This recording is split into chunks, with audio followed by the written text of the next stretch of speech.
Good evening all. കേൾക്കാൻ പറ്റുന്നുണ്ടെന്ന് വിചാരിക്കുന്നു. Good evening. Good evening. ആദ്യം അറ്റൻഡൻസ് ഒന്ന് എനേബിൾ ചെയ്യണേ, ലൈവ് അറ്റൻഡൻസ്. അത് തീർച്ചയായിട്ടും ചെയ്യും സർ. കുറച്ച് നേരത്തെ ഞാൻ ജോയിൻ ചെയ്തിട്ടുണ്ടായിരുന്നു. അപ്പോൾ നിങ്ങളുടെ ചില സംസാരങ്ങൾ നിങ്ങൾ അറിയാതെ ഞാൻ കേട്ടുപോയി. വേറൊന്നുമില്ല, അസസ്മെന്റിന്റെ കാര്യം പരസ്പരം ചർച്ച ചെയ്ത് കേട്ടു. മായ്ച്ചു കളഞ്ഞു സർ, മായ്ച്ചു കളഞ്ഞു. അവിടെ നമുക്ക് അസസ്മെന്റ് തീർച്ചയായിട്ടും ഒരു പിയർ ഇവാലുവേഷൻ അല്ലെ, പിയർ അസസ്മെന്റ് സ്വാഭാവികമായും നടക്കും. മറ്റ് എഴുത്ത് പരീക്ഷകളൊന്നും ഇതിന്റെ ഒരു ഭാഗമേ അല്ല, കാരണം അതിന്റെ ഒരു ആവശ്യമുണ്ട് എന്ന് തോന്നുന്നില്ല. അപ്പോ ഞാൻ അത് തന്നെ എടുത്ത് ഇടാൻ കാരണം ഇന്നത്തെ ഈ ഒരു സെഷനിൽ നമ്മൾ ചർച്ച ചെയ്യാൻ പോകുന്നത്, ഞാൻ പുതിയതായി ഒന്നും വരുന്നില്ല എങ്കിൽ ക്ഷമിക്കണം, തീർച്ചയായിട്ടും എങ്ങനെയാണ് നമുക്ക് ഈ ഒരു ലേണിംഗ് മാനേജ്മെന്റ് സിസ്റ്റത്തിൽ അസസ്മെന്റ് സ്ട്രാറ്റജീസ് നമുക്ക് ഫോളോ ചെയ്യാൻ പറ്റുന്നത്, അതിന്റെ ചില കാര്യങ്ങൾ നമുക്ക് ശ്രദ്ധിക്കേണ്ടുന്ന, നിങ്ങൾ ഓരോരുത്തരും ശ്രദ്ധിക്കും എന്ന് തന്നെയാണ് വിശ്വാസം. ശ്രദ്ധിച്ച് തന്നെ ആയിരിക്കും കോഴ്സ് ഡിസൈൻ ചെയ്യുന്നത്. ഔട്ട്കം ബേസ്ഡ് സിലബസിന് വേണ്ടി കരുതി നടക്കുന്ന ആൾക്കാരെ കേൾക്കാൻ കഴിഞ്ഞു. ഇപ്പോൾ നമ്മൾ കുറച്ചുകൂടി വിജിലന്റ് ആണ്, കാരണം നമ്മുടെ യൂണിവേഴ്സിറ്റിയുടെ ലേണിംഗ് മാനേജ്മെന്റ് സിസ്റ്റത്തിൽ when you design a course, when you open a course, obviously it is open to all, and mostly that will be accessed by the students. Like കഴിഞ്ഞ പ്രാവശ്യം ഞാൻ പറഞ്ഞതുപോലെ അതൊരു ഡോക്യുമെന്റഡ് ആയതുകൊണ്ട് തന്നെ സ്വാഭാവികമായും അതൊരു പേഴ്സണൽ റെസ്പോൺസിബിലിറ്റി ആണ്, അക്കൗണ്ടബിലിറ്റി ആണ്. അത് എത്രത്തോളം നമുക്ക് നന്നാക്കാൻ പറ്റുമോ, ഫോൾസ് പ്രൂഫ് ആക്കാൻ പറ്റുമോ, അത്രയും നന്നാക്കി ചെയ്യുന്നത് തന്നെയാണ് നല്ലത്. അപ്പോൾ അതില് സ്വാഭാവികമായും ഞാൻ കാണുന്ന മിക്കവാറും ഈ LMS യൂസ് ചെയ്യുന്ന സമയത്ത് കാണുന്ന ഒരു പ്രധാനപ്പെട്ട ഒരു ചലഞ്ച് എന്ന് പറയുന്നത്, നമ്മൾ എങ്ങനെയാണ് അസസ്മെന്റിലേക്ക് നമുക്ക് അവൈലബിൾ ആയിട്ടുള്ള റിസോഴ്സുകളെയും ആക്ടിവിറ്റികളെയും ഉപയോഗപ്പെടുത്തേണ്ടുന്നത്. ഇപ്പോൾ വളരെ സീനിയേഴ്സ് ആയിട്ടുള്ള എഡ്യൂക്കേഷണൽ ഫാക്കൽറ്റീസ് ഉണ്ട്. ഞാൻ എവിടെയെങ്കിലും അബദ്ധം പറയുകയാണെങ്കിൽ ക്ഷമിക്കുകയോ തിരുത്തുകയോ ചെയ്യാം. ഈ ഒരു നമ്മുടെ ഡിസ്കഷന് മുന്നോടിയായിട്ട് ചെറിയൊരു പ്രസന്റേഷനിലൂടെ നിങ്ങളെ കൊണ്ടുപോവുകയാണ്. Assessment paradigms, summative and formative assessment, assessment rubric and designing assessment. ഇങ്ങനെ 4 ഏരിയയിലുള്ള പ്രസന്റേഷന് മുമ്പേ അറ്റൻഡൻസ് ഇടുന്ന, അല്ലെങ്കിൽ ആളുകൾ മറന്നു പോകും, പലരും ആബ്സെന്റ് ആയി പോകും. എന്താ ചോദിക്കുന്നത്, നമ്മൾ ഇൻവോൾവ് ആയി പോകും.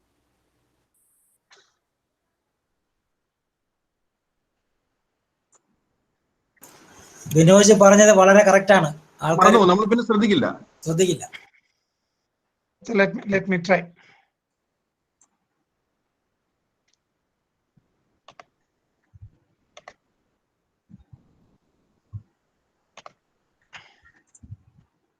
Live attendance, live session attendance.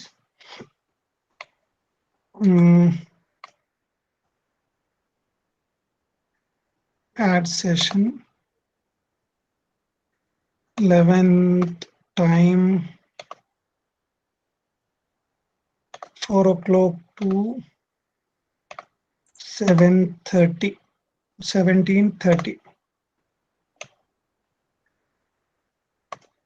Allowing students to record on attendance.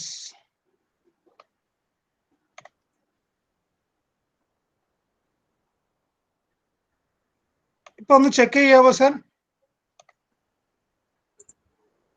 Yes, it's ready. Okay, thank you. Sir, attendance വന്നിട്ടില്ല. 4 AM to 11 PM റിഫ്രഷ് ചെയ്യണേ. 4 AM to 11 PM.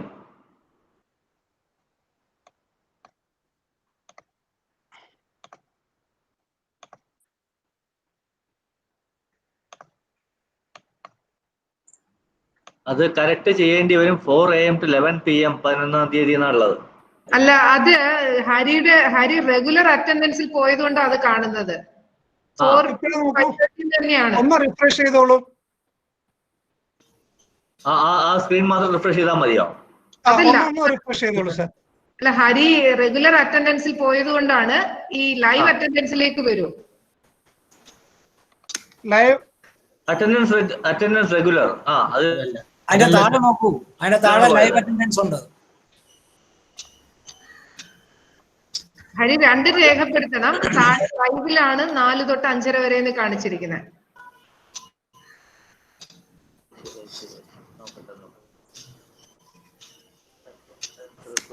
5 തൊട്ട് 6:30 വരെ എന്ന ടൈം കാണിച്ചേക്കുന്നു.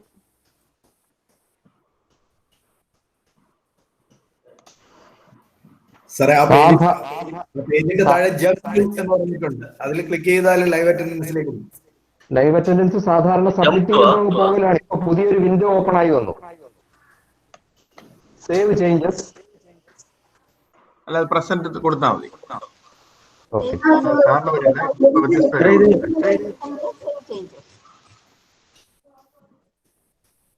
എന്നിട്ട് സേവ് ചേഞ്ചസ് കൊടുത്താൽ മതിയോ? ലൈവ് അറ്റൻഡൻസ് സബ്മിറ്റ് കൊടുത്തിട്ട് submit ആവുന്നില്ല. അതെ, സബ്മിറ്റ് ആകാതെ പുതിയൊരു വിൻഡോ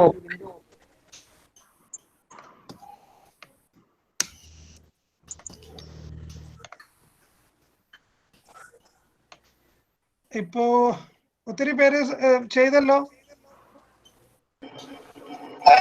അതല്ല സാർ, അതിനകത്ത് വേറെ വിൻഡോ വരുന്ന ആ വിൻഡോക്കകത്ത് പ്രസന്റ്, എക്സ്ക്യൂസ്ഡ്, ആബ്സെന്റ് ഒക്കെ കാണാം. അതിൽ പ്രസന്റ് മാർക്ക് ചെയ്താൽ മതി. അല്ല സാറേ, ഇന്നിപ്പോ അതിനകത്ത് സിസ്റ്റം ഓട്ടോ റെക്കോർഡഡ് എന്നാണ് കിടന്നത്. ഓട്ടോ റെക്കോർഡഡ് എന്ന് പറഞ്ഞാൽ ഇപ്പൊ ആരൊക്കെ ലോഗിൻ ചെയ്തിട്ടുണ്ടോ അവരൊക്കെ ആഡ് ചെയ്യും. ഇന്നലെ റെഗുലർ അറ്റൻഡൻസ് ഞാൻ മാർക്ക് ചെയ്തതാ. പക്ഷെ ഇപ്പൊ സിസ്റ്റം ഓട്ടോ റെക്കോർഡ് ആബ്സെന്റ് കിടക്കും. ഇന്നലത്തേതിലാണോ സർ? അതെ, ഇന്നലത്തെ. അത് ചെക്ക് ചെയ്യാൻ പറയാം. ഇതിപ്പോ സിസ്റ്റം ഓട്ടോ റെക്കോർഡഡ് ആണ്. ചിലത് ഓട്ടോ റെക്കോർഡ്, ചിലത് സെൽഫ് റെക്കോർഡ് ആണ്. അതെ അതെ കണ്ടോ സർ? അതിനെ കുറിച്ച് പിന്നെ നമുക്ക് ഇത് സെഷൻ തീരാറാവുമ്പോഴത്തേക്ക് ഞാനൊന്ന്, കാരണം അസ്കർ സാറാണ് ഇതിന്റെ മെയിൻ ആയിട്ടുള്ള കാര്യങ്ങൾ നോക്കുന്നത്, അറ്റൻഡൻസ് അതിനുള്ള മാറ്റങ്ങൾ വരയ്ക്കും. അതിൽ പേടിക്കേണ്ടതില്ല. ഇതിലിപ്പോ അതിനെ കുറിച്ച് ഇപ്പൊ ടെൻഷൻ അടിക്കേണ്ടതില്ല. വന്നു മാർക്ക് ചെയ്യാം. നോക്കൂ ചേച്ചൻ സാറേ, റിഫ്രഷ് ചെയ്യും live attendance. Okay,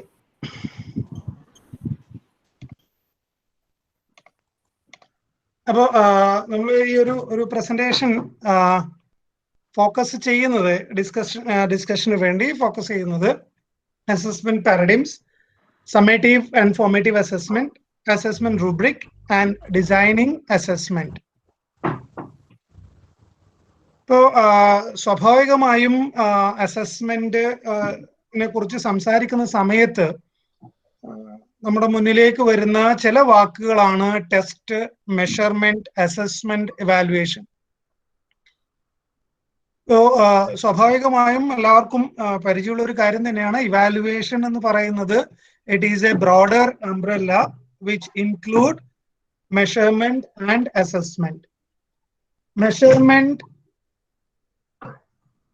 Measurement is basically we are going for the quantifying the performance. So for measurement we actually use the tool test. Test is a tool for measurement. Paper pencil test, what we conduct basically is the tool for measuring. Whereas in assessment, basically we have two categories. One is summative assessment and another is formative assessment, or what we write in our syllabus CA and or CE. I think CA is the term we use. continuous assessment and term and evaluation or term and assessment. There are different ways in the syllabus people mark it. So ultimately, at the end semester or in a program per se, we'll go for the evaluation also. And in some of the professional program, there will be evaluation. So basically what we do, we plan our learning outcome, and based on the learning outcomes, we design the teaching learning experiences or the activities and evaluate the student work, or we check, assess or evaluate the student work. And basically, there are two kinds of inputs, one input for the learner and one input for the teacher. For the teacher, it is to revise and reinforce. So when you talk about the assessment paradigm, the modern assessment paradigm is talking about assessment for learning, assessment of learning, assessment in learning, assessment as learning. Now, I don't think there is a need for elaborating it, but I'll just mention it. Assessment for learning and assessment of learning, these two are generally we address in terms of the continuous assessment, that is assessment for learning, or we call it as formative assessment. Assessment of learning is what we call summative assessment, sum total of what they have learned. And in some discipline, maybe some of the faculties may be making use of assessment in learning and assessment itself as learning. Like what we do for the common mistake analysis. Maybe after conducting some of the tests, it may be a multiple choice, or it may be any kind of. There are different types of tests we may use. We may have the power test, we may have the speed test, we may have the criterion reference test, we may have the norm reference test. There are different kinds of tests. Anyway, I'm not taking you to that level, but anyway, any one of you can read and know more about that. So I'm not attempting to give more theoretical description of this, but I would like to take you through the concepts of formative assessment in general. So do we do this formative assessment in our classroom? If yes, how exactly we do? Or I have to ask maybe a question that how exactly we do the continuous assessment. In CBCS, it is been mentioned that for the lab-based or for the practical laboratory or lab work, there is no need for term end examination or semester end examination. It can be a cumulative assessment. If there are 10 lab sessions, all the 10 lab sessions can be assessed. And I don't know how exactly different departments are doing. There are some departments, they do conduct the term end examination for even the lab. And what exactly we do for the continuity of assessment? Are we doing maybe analyzing the task, whatever we are assigning for the students, the task which will be considered for the assessment? Are we analyzing the task and decide that where exactly as teacher I need to intervene, give the support so that the students will be able to complete the task the way which I have decided in terms of my learning outcome? So basically, formative assessment is being considered as the assessment involved in the formation of learning. During the learning process, whatever assessments we are doing, that is being termed as formative assessment. So there can be different moves a teacher can, and there can be different strategies. For example, a group discussion can be a formative assessment tool or a technique. A debate can be considered as for formative assessment. A project can be considered as for formative assessment. But unfortunately, what happens when we assign the projects or the project work, most of the time our assessment ends up with summative. Sorry, there is a small spelling mistake. Summative assessment. Because most of the time we assess that project based on the report that they have submitted, and maybe there will be a due weightage for the Viva, maybe an oral questioning. The students will be asked to present and there will be questioning. So there will be a due weightage for that, and the majority of the thing may go to the report. Then if we are assessing that at the end of the task, then obviously it becomes a summative assessment rather a formative assessment. Maybe for the benefit of the other faculty members other than education and psychology, maybe I would like to give it a small analogy how exactly we can conceive formative assessment. It is just like how exactly we have studied or learned how to ride a bicycle. During the learning of bicycle, because some of us might be learned by ourselves, or generally what happened, there might be an elderly member in the family having a cycle. So I have seen that how exactly they are using, what are the benefits and all. So I just request them, I also want to learn it. So maybe after lots of requests, they will allow, okay, now you have to know about the parts of the cycle, where exactly you have to seat, where exactly you have to pedal, where exactly you have to hold. And the next point is they will ask us to sit in the cycle. And what exactly all of us may be remembering, the elder will be holding back in the seat and asking us to pedal, hold and sit straight. And they will be pushing. While pushing itself, they will be checking how exactly I'm pedaling, how exactly I'm holding, how exactly I'm sitting. And they will do the correction there itself, then and there. Meanwhile, they'll be pushing. And maybe the elder feels that, okay, now I have got maybe the way to pedal it. Slowly, they will release the hand without my knowledge, and they may move back. He or she may move back and look at how exactly I'm riding. So when he leaves the hold and move back and look at, then that becomes a summative. Sum total, I'm just checking whether he has learned or not. Whereas while pushing, I was checking whether he or she is learning. So a formative assessment actually allows us to answer two questions. One, whether the learner is learning. Second, whether I need to make any changes in my instruction. These are the two questions what we can answer when we are maybe using formative assessment techniques. Whereas in summative assessment, basically, we are answering the question, have they learned? Have they learned what I expected? It's a summing up.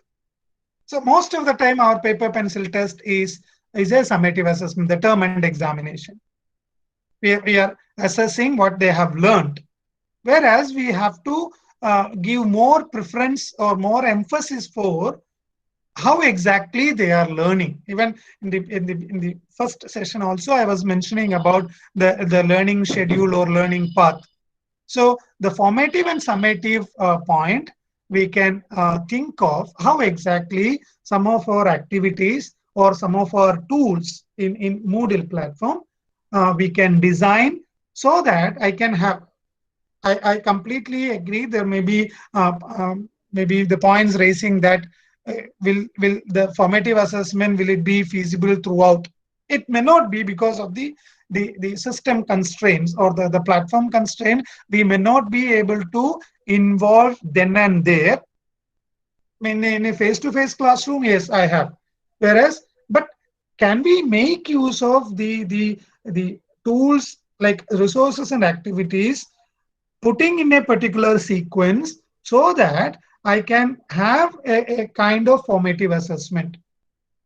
Then comes, maybe I have to talk about, even if we are putting an assignment or a workshop or a group discussion and all, if you are using it for the assessment, we have a great benefit in the platform that we can publish the assessment rubric. We can share the assessment rubric with the students.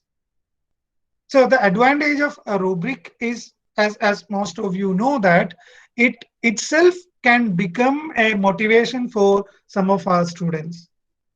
It acts as an intrinsic motivator for the learner, because the learners are having an opportunity to recognize what is the expectation.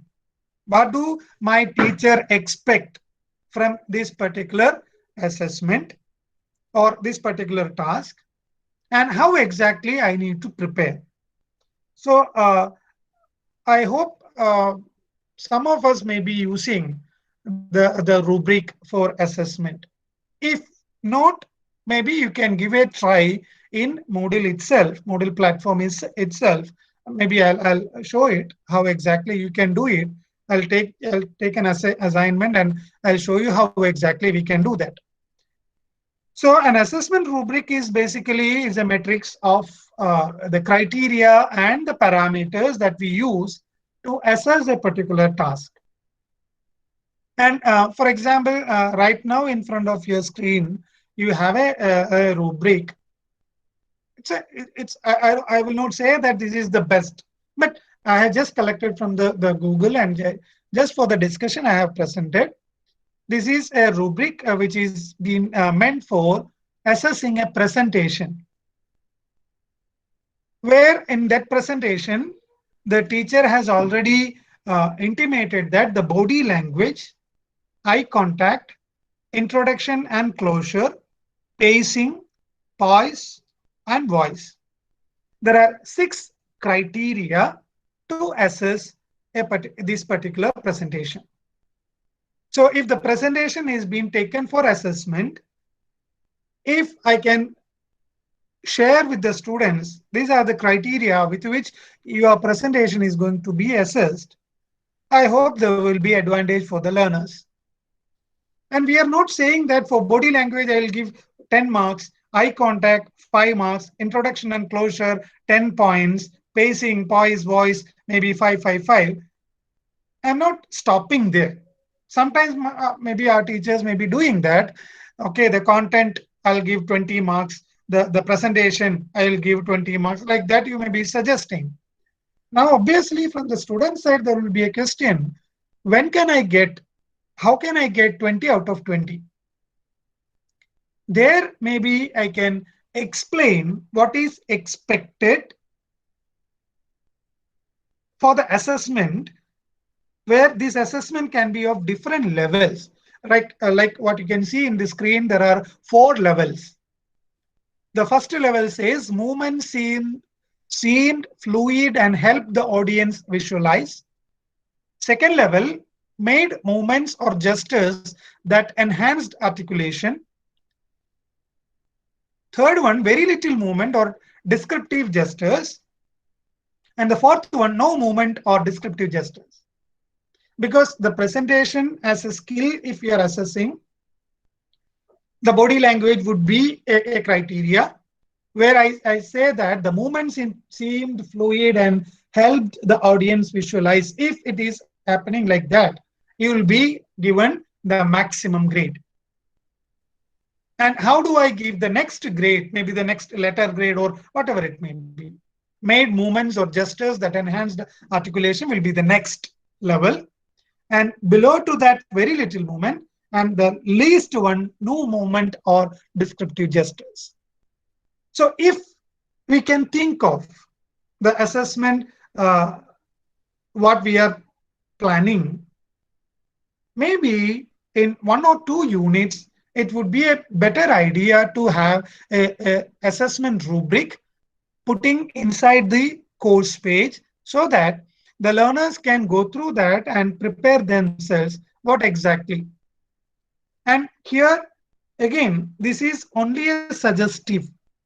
In order to say that I'm objective, if you are doing this much, if you are doing, for example, in eye contact, hold attention of entire audience with the use of direct eye contact, or in the pacing, good use of drama and student meets apportioned time interval.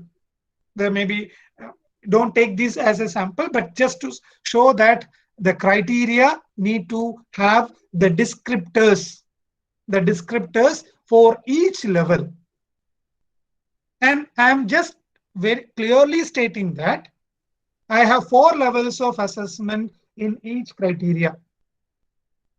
And I don't have, I'll not use, maybe if I say the first one is 4, second one is 3, third one is 2, and the last one is 1. If your body language fits into 4, you will be given 4. If your body language fits into 3, you will be given 3. And I will not give, or I'm very sure making that clear that I will not give 3.5. And we know how exactly these 3 point. And if we are intending to give 3.5, then 0.5 will be our units of description. So here I have 1 point of description, whereas you can make it 8, 4, 3.5, 3, 4, 3.53, 2.52, 1.51. It's like that we can. But at least to have a taste of how exactly we do the assessment, I hope this would be a better idea to add a rubric for the assessment. And with your expertise and experience, I don't think that is a bad idea. So my request is that instead of just taking posting an assignment, posting a group discussion, you please move ahead, setting the conditions, setting the competencies, and setting maybe the rubric, so that we can make the assessment more meaningful and student involved. And when you design the assessment, basically we know that we need to map it with the learning outcome. So as you design the learning outcome, there itself we can make it very clear what would be my assessment. Like what we say maybe in social science research, when you write a statistical hypothesis, it clearly gives me a direction what would be a statistics I have to use.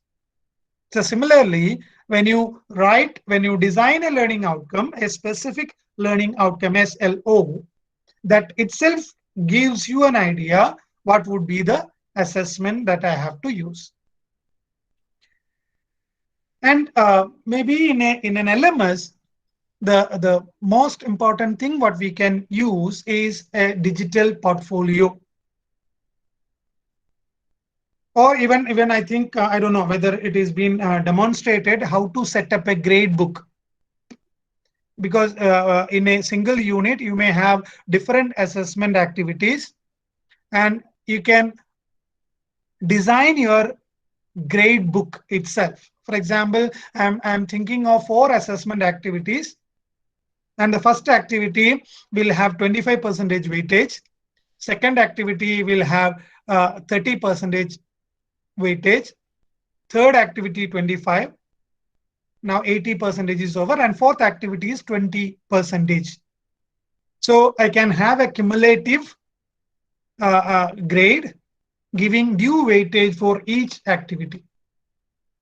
And slowly the students will be able to develop a digital portfolio, or even we can think of developing a digital portfolio in terms of maybe we can have a concept mapping or infographics or visual organizer as an assessment tool, as well as we can have the same visual organizer even to present the gist of the content. Maybe after the small discussion, I'll take you through a small software which allows you to develop this visual organizer or a concept map very easily, which can be the part of your course itself, where there won't be any copyright issues. Because maybe right now some of you might have tried to collect some of the concept maps. For example, in Google, when you search in Google Images, you can see some of the topics, the entire topic or the entire paper or entire unit can be summarized into a visual organizer. So that visual organizer I can use to present. Also, maybe at the end of the unit, I can ask the students to develop one such kind and submit. So you can just imagine, maybe you have 5 units and you are asking after each unit, asking the students to develop maybe an infographic or a visual organizer of that particular unit. You can get all the 40 different concept maps or the visual organizer you can have. Next semester again, we can use it. And even students can use it as a ready reference. So this is one. Second, again, the kind of group discussion that we add as the activity. How exactly you set up the group discussion is very important. As I mentioned in the earlier session, you can design such a way that the group discussion, it's not only I just present my views, I give my reply to a topic, even I also need to start a discussion thread and others need to comment on that. And the other one is a project. Project, again, maybe we can present the project ideas, or we can, through the group discussion, we can evolve the project ideas. And with the discussion, maybe during the live session, we can think about the schedule of the project, the procedure or the schedule of the project. And even there are some faculty members who discuss with the students in a more democratic way and ask them, how do you need this to be evaluated or assessed? And maybe through discussion, they develop an assessment rubric. And similarly, it can be a research. Maybe asking the students to prepare a wiki. Wiki, we know that it is an interactive content. So maybe each student, maybe from the unit 1 onwards, they can keep on adding their works, whatever they do the reference, whatever they do, maybe the analysis, verification. So all these can be put it in a wiki, which can be the part of our course page. And even some of the universities, they do that. Or some, I have seen some universities, what they have done, they create a blog. They create a blog and all the students' works have been highlighted there. So maybe here the research would be better presented in a wiki, where there can be peer assessment, peer discussion and all. Or we can have a workshop. I think we have taken through the workshop compound activity in the Moodle. And also, meanwhile, even we can, especially the PG level and all, we can allow the students to develop their own content, their own through their references and all. Even I think some of the faculty members do assign that work. You develop, present it, then based on that presentation, there will be discussions, clarifying, verifying, all these are possible. So for a student, like what I mentioned maybe in the beginning, as a learning progress, meanwhile, the students can have a digital portfolio. It need not be always within Moodle. Even we can ask the students to have their own blogs. But the problem is, if there are 40 students, 40 blogs as a faculty, I have to go through. Rather, I can ask them to put it in a course wiki itself. So like that, we can have varieties of assessment strategies in an LMS. So with that, I'll stop the presentation and I'll just take you through the course page. And before that, if there is anything to be discussed or added, anyone would like to add, or you may please do that.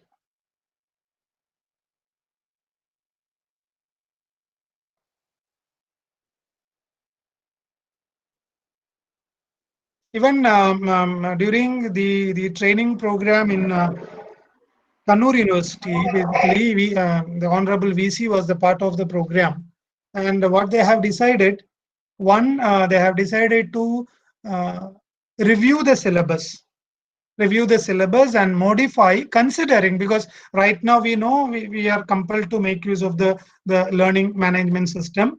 And as we are making use of this, obviously we are putting all our efforts, and even after COVID, when the new normalcy come, obviously this would be an added resources for us. Even we can make use of that. So obviously this will be a part of our teaching learning process. So what Honorable VC was suggesting, they would like to revise the syllabuses, considering the scope of LMS. And also they are going to take up preparation of question banks.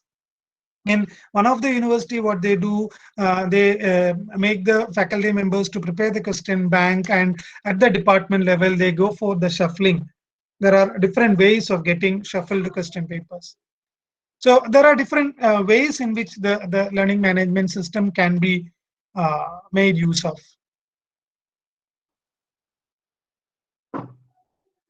So anything to be added? I have a small Sir. doubt. Sir. Hello. Yes, Meena ma'am. I have a small doubt. For me, assessment, the most important part of the assessment is a teacher assessment. Where I constantly require feedback from my students as to how I'm going, the pace at which I'm going, whether I'm, being communicative. So what I tried to do was I tried to add a teacher evaluation activity in the third section. But I wanted to ask you a question. Is it possible to keep it anonymous? Because some of the students might not want to give their names, when they are assessing the teacher. So is that possible? Can it be an anonymous kind of an assessment of the teacher? Can that kind of an activity be included? In Moodle? Yeah, in Moodle. In Moodle. It's possible, ma'am. It's possible. It's possible. Okay. Maybe will be taken through that session. Okay. How exactly we can make that anonymous? Okay, because right now I added a couple of questions. I looked at it from the student's perspective. All that is fine. But I just wanted to know if it can be made anonymous. It can be made. It can be made. Thank you. Thank you.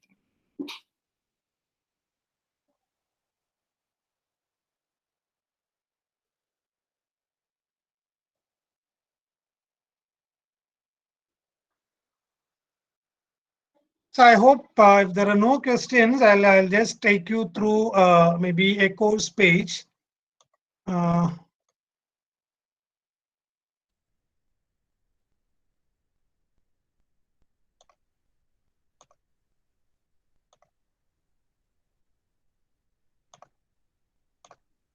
I hope you can see the page. Yes, sir. Yes.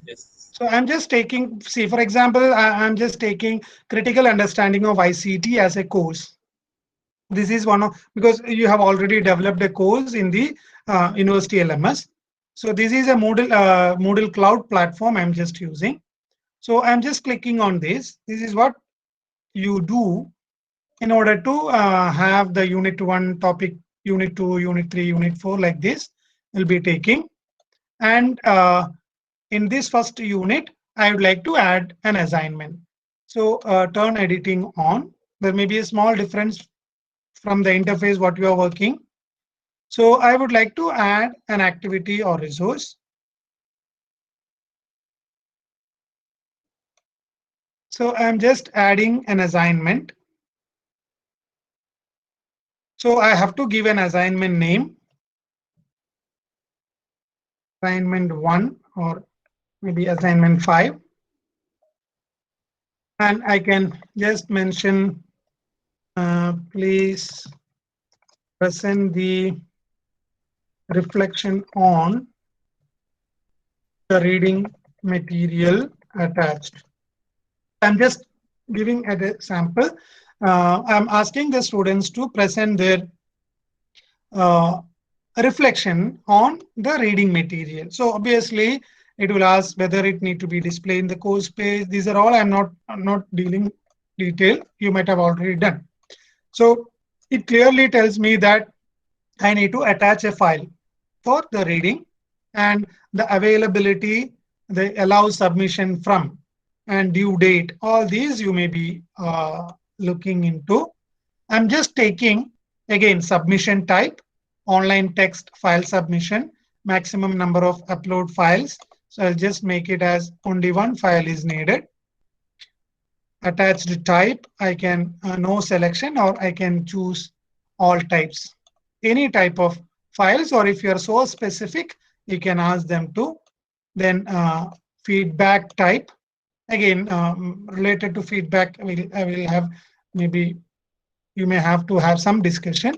Submission setting, group submission setting, you can make the whole students who are enrolled in your course into groups, notifications. And let me go to grade.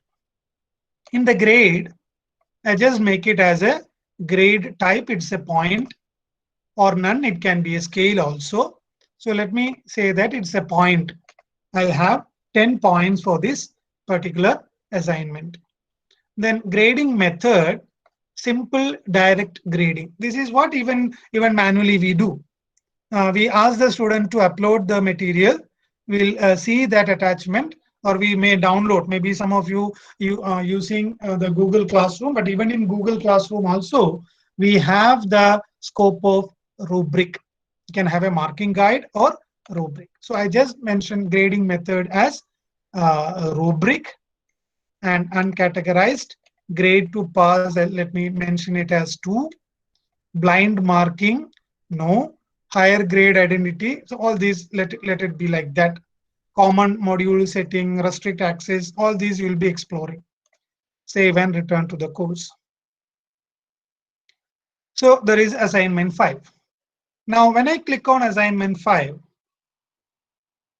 you can see in the left side, in the administration block, you can see edit setting, group overrides, user overrides. These are all I'm not taking. Advanced grading, where you can see define new grading form from scratch, create a new grading form from a template. So maybe if I click on the template, it takes you to, sorry, no templates. So let me define it. Now here you can give assessment rubric. This maybe the assignment will be graded based on this rubric. And then you can see here rubric. You can keep on adding the criterion. For example, let me write content, where click to edit the level, 0 points. If you don't want, you can delete it, or you can click. This is, I can give the levels like content collected from authentic resources and presented originally. Maybe I'm just putting. So I'll have not. So I'm just putting it as 5. Next level, content collected and from maybe secondary, whatever it may be, from different resources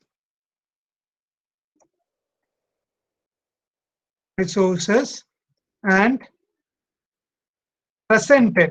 Originality is not there. So I just reduce the point, maybe 4. So like that, maybe content collected and presented as reproduction, or content collected and reproduced as such. There will be only 2 points. Then again I can add the criteria, maybe logic. Like that, we can keep on adding the criteria, and below to that, ascending by number of points or descending, you can descending by number of points, the structuring can be done. Calculate the grade having a minimum score, allow user to preview the rubric, display the rubric description during evaluation. All these you can just go through and decide whether it needs to be there. Save rubric and make it ready. So I have defined a rubric. Now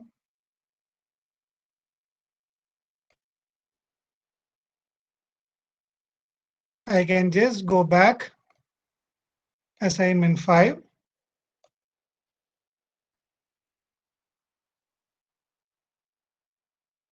So the students will be able to see that rubric while they go through the assignment. So this can be tried while maybe adding the assessment activities. So wherever possible, at least once you try as an example, and if you feel that it's quite good for making the assessment more transparent and more objective, and even as Meena members telling, even let the student reflect on that, whether this will be helping them in order to improve their learning. So the rubric possibility can be made use in the Moodle platform. So wherever there is an assignment or the tasks that are being used for assessment, possibly you try for adding a rubric. Then if it is quite good, even all these LMS, like even if you go to Canvas or Blackboard or any of these, Edmodo and all, everywhere it provides an opportunity to add a rubric. Even Google Classroom, you might have explored that, adding a rubric for the work assignment. So that would be one you can think of. Another one, another important thing I would like to highlight here is, please be thorough in your design of learning outcome, and based on the learning outcome, please have a schedule of arranging the resources and activities.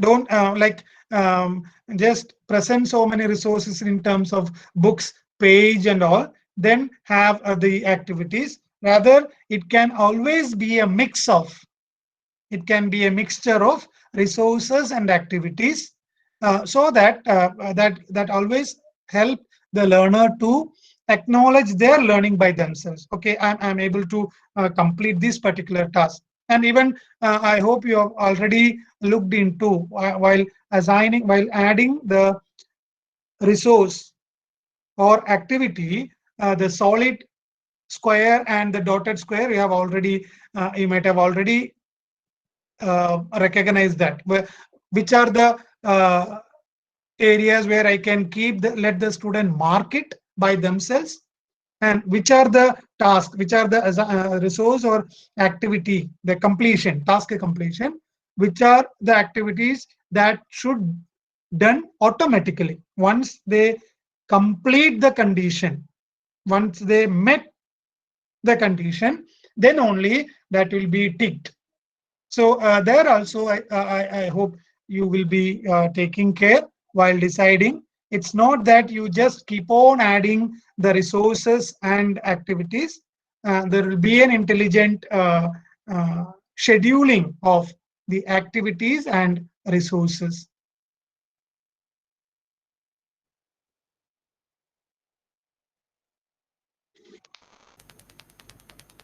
Hello sir, Sreeji sir, അത് ഒന്നുകൂടെ ഒന്ന് കാണിക്കാൻ പറ്റുമോ sir? അത് എടുക്കുന്ന rubrics ചെറിയൊരു വ്യത്യാസം ഉണ്ടാകും.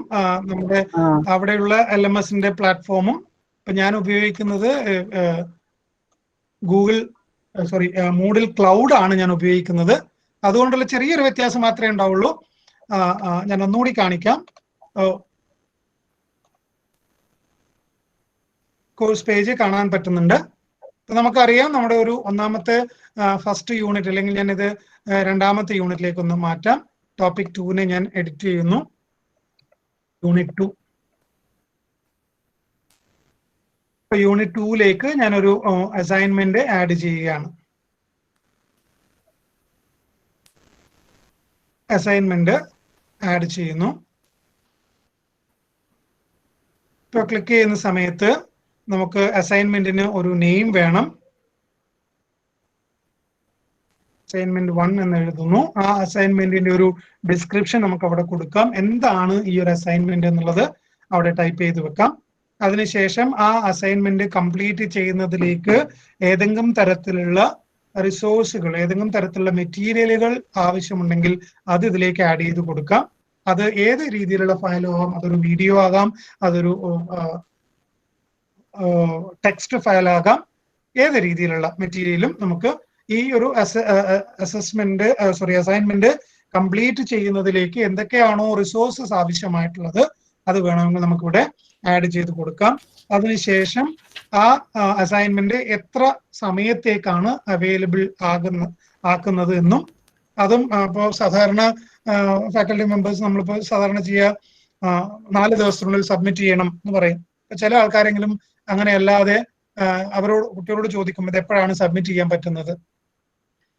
അപ്പോ അവര് ഒന്ന് ആലോചിച്ചിട്ട് ഒരാഴ്ച കഴിഞ്ഞ് എന്ന് പറയുമ്പോൾ ചില ടീച്ചേഴ്സ് 2 ദിവസം കൂടി എക്സ്ട്രാ കൊടുക്കും.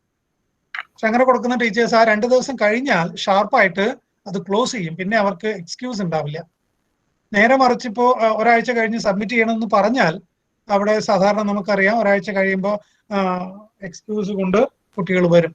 അത് മോശമാണ് എന്നല്ല ഞാൻ പറയുന്നത്, പക്ഷെ അത് നമുക്ക് തീരുമാനിക്കാം അങ്ങനെ ഒരു ഡിസ്കഷനിലൂടെ എപ്പോഴാണിത് സബ്മിറ്റ്. കാരണം നമുക്ക് ഡോക്യുമെന്റേഷൻ എന്ന് പറയുന്നതും വളരെ പ്രധാനമാണ്.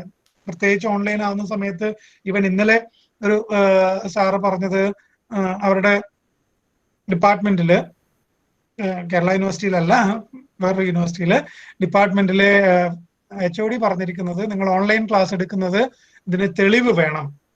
അപ്പൊ നമുക്കറിയാം എല്ലാവർക്കും റെക്കോർഡ് ചെയ്യാൻ പറ്റില്ല, ക്ലാസ്സുകൾ റെക്കോർഡ് ചെയ്യാനുള്ള സൗകര്യം ഉണ്ടാവില്ല. അപ്പോൾ പറഞ്ഞു കൊടുത്ത ഒരു കാര്യം ഇതാണ്, നിങ്ങൾ സ്ക്രീൻഷോട്ട് എടുത്ത് അയക്കണം. ഇപ്പൊ ഫാക്കൽറ്റി ചോദിച്ചൊരു കാര്യം ഇതാണ്, അങ്ങനെയാണെങ്കിൽ ഞാൻ 10 മിനിറ്റ് ക്ലാസ് എടുത്താൽ മതിയല്ലോ.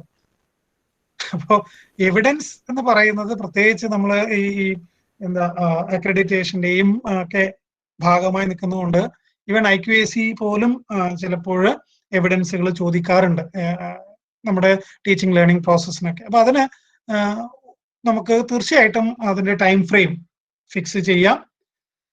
പിന്നെ അതുപോലെ submission type, feedback type, submission setting, അങ്ങനെയുള്ളത് ജസ്റ്റ് ഒന്ന് നിങ്ങൾ ഡെമോൺസ്ട്രേറ്റ് ചെയ്തിട്ടുണ്ടാവുമെന്ന് വിചാരിക്കുന്നു. പിന്നെയുള്ളത് ഗ്രേഡ്. ഈ ഗ്രേഡിലാണ് നമുക്ക് ഗ്രേഡിംഗ് മെത്തേഡിലാണ് റൂബ്രിക് ആണോ അല്ലയോ എന്നുള്ളത് തീരുമാനിക്കുന്നത്. റൂബ്രിക് വേണോ വേണ്ടയോ എന്നുള്ളത്. പോയിന്റ്, ഇനി പോയിന്റ് അല്ലെങ്കിൽ സ്കെയിലിൽ ഡിഫോൾട്ട് കോമ്പീറ്റൻസ് സ്കെയില്, നമ്മളൊരു കോമ്പീറ്റൻസ് സ്കെയില് ഫിക്സ് ചെയ്ത് വെച്ചിട്ടുണ്ടാകണം. പോയിന്റ് ആണെങ്കിൽ നമ്മളിവിടെ ഞാൻ 10 പോയിന്റ് ആണ് ഇടുന്നത്. സിമ്പിൾ ഡയറക്റ്റ് ഗ്രേഡിങ്ങിന് പകരം റൂബ്രിക് എന്ന് വെക്കുന്നു. അതിലേക്ക് വേണമെങ്കിൽ നമുക്ക് കാറ്റഗറി ഒക്കെ ചെയ്യാം. ഗ്രേഡ് ടു പാസ് 2 എന്ന് വെക്കുന്നു. ബ്ലൈൻഡ് മാർക്കിംഗ് അല്ല. ഇത്രയും ചെയ്തിട്ട് ഞാൻ save and return to the course. ഇവിടെ അസൈൻമെന്റ് റെഡിയാണ്. ഇനി ഈ അസൈൻമെന്റ് ക്ലിക്ക് ചെയ്ത് കഴിയുമ്പോൾ ചിലപ്പോൾ യൂണിവേഴ്സിറ്റി മോഡലിൽ ഈ അസൈൻമെന്റിന്റെ ടോപ്പ് റൈറ്റ് സൈഡിൽ തന്നെ ചിലപ്പോൾ എഡിറ്റ് സെറ്റിംഗ് എന്ന ഒരു ഗിയർ കാണാം. അപ്പൊ ആ ഗിയർ മെനുവിൽ ക്ലിക്ക് ചെയ്താൽ തന്നെ നിങ്ങൾക്ക് ആഡ് റൂബ്രിക് എന്ന് കാണാം. ഈ ഒരു വേർഷനിൽ നമുക്ക് ആഡ് റൂബ്രിക് അവിടെ കാണില്ല. പകരം അഡ്മിനിസ്ട്രേഷൻ എന്ന് പറയുന്ന ബ്ലോക്കിൽ അഡ്വാൻസ് ഗ്രേഡിംഗിലാണ് ഡിഫൈൻ എ റൂബ്രിക്. അഡ്വാൻസ് ഗ്രേഡിംഗിലാണ് ഡിഫൈൻ എ റൂബ്രിക് എന്ന് പറയുന്ന ഓപ്ഷൻ വരുന്നത്. അവിടെ നമുക്ക് മാർക്കിംഗ് ഗൈഡ് ഉണ്ടാക്കാം, റൂബ്രിക് ഉണ്ടാക്കാം, സിമ്പിൾ ഡയറക്റ്റ് ഗ്രേഡിംഗ് ഉണ്ടാക്കാം. റൂബ്രിക്കില് define a new grading form from scratch, 0-ൽ നിന്ന് തുടങ്ങാം. ഇനിയല്ല നമ്മൾ നേരത്തെ ഡെവലപ്പ് ചെയ്ത് വെച്ചിട്ടുണ്ടെങ്കിൽ അതും, അങ്ങനെ ഒരു ടെംപ്ലേറ്റ് നമുക്കുണ്ടെങ്കിൽ നമുക്ക് അതും വേണമെങ്കിൽ ഉപയോഗിക്കാം. അപ്പോൾ define new grading form from scratch click ചെയ്യുന്ന സമയത്ത് അതിനൊരു പേര് നമുക്ക് കൊടുക്കാം, അതിന്റെ ഡിസ്ക്രിപ്ഷൻ നമുക്ക് എഴുതാം. അതിനുശേഷം ക്രൈറ്റീരിയക്ക് ഓരോ ക്രൈറ്റീരിയയിലും നമുക്ക് ഏതൊക്കെ ലെവലിലാണ് എക്സ്പെക്ട് ചെയ്യുന്നത്. ഇപ്പോൾ 0 പോയിന്റ്സ് അല്ലെങ്കിൽ അതിനെ നിങ്ങൾക്ക് മാറ്റാം 1.1 എന്ന് പറയുന്നത് എന്താണ് ഉദ്ദേശിക്കുന്നത്. അവിടെ ഞാൻ എഴുതുന്നു നീഡ് ഇംപ്രൂവ്മെന്റ്. ഇങ്ങനെ മാത്രം എഴുതി വെച്ച് കഴിഞ്ഞാൽ അതിനെ നമ്മൾ റൂബ്രിക് എന്ന് വിളിക്കില്ല. ആക്ച്വലി ഒരു പോയിന്റ് എപ്പോഴാണ് നിങ്ങൾക്ക് കിട്ടുന്നത്, അതിന് എന്തൊക്കെയാണ് കാരണമായത് എന്ന് കൃത്യമായി ഡിസ്ക്രൈബ് ചെയ്താൽ മാത്രമാണ് അതൊരു റൂബ്രിക്കായി മാറുന്നത്. അല്ലെങ്കിൽ നമ്മൾ സാധാരണ പറയുന്ന പോലെ എക്സലന്റ്, ഗുഡ് എന്നൊക്കെ പറഞ്ഞ് അവിടെ നിർത്തും. ഈ എക്സലന്റ് ഞാൻ തീരുമാനിക്കും, വീണ്ടും അത് എൻ്റെ ഒരു ഡിസിഷൻ മാത്രമാണ്. ആസ് എ ടീച്ചർ എൻ്റെ ഡിസിഷൻ മാത്രമാണ്. നേരെ മറിച്ച് ഇവിടെ നമുക്ക് കുട്ടികളോട് കൃത്യമായി പറയുകയാണ് എപ്പോഴാണ് 1 മാർക്ക്, അടുത്തത് 2 മാർക്ക് എന്ന് പറയുന്നത് എപ്പോഴാണ്, എന്താണ് നമ്മൾ എക്സ്പെക്ട് ചെയ്യുന്നത് 2 മാർക്കിലേക്ക് കിട്ടാൻ. ഇനി 4 എന്താണ് നമ്മൾ എക്സ്പെക്ട് ചെയ്യുന്നത്. ഇങ്ങനെ നമുക്ക് ഓരോ ക്രൈറ്റീരിയയും ആഡ് ചെയ്യാം. ക്രൈറ്റീരിയ 1, ക്രൈറ്റീരിയ 2 അങ്ങനെ ആഡ് ചെയ്ത് കഴിഞ്ഞാൽ നമുക്കത് save rubric and make it ready. ഇപ്പൊ നമ്മുടെ റൂബ്രിക് റെഡിയാണ്. സാർ എനിക്ക് തോന്നുന്നു. Thank you sir, thank you sir. ആരെങ്കിലും ഒന്ന് സ്ക്രീൻ ഷെയർ ചെയ്തൊന്ന് ചെയ്യിപ്പിക്കാമോ? ഓ, റെഡിയാണെങ്കിൽ ചെയ്തോളൂ സാർ.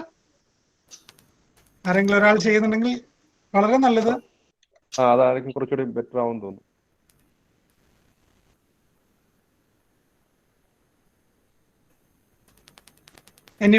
ശ്രീജി സാർ അതിനെ ഒന്ന് ട്രൈ ചെയ്യുന്ന സാർ. ബിജു സാർ അത് ചെയ്യാൻ പറ്റും തോന്നുന്നില്ല. ബിക്കോസ് അതിൽ അഡ്മിനിസ്ട്രേഷൻ അതിലേക്ക് ബ്ലോക്കായി ആഡ് ചെയ്തിട്ടില്ല.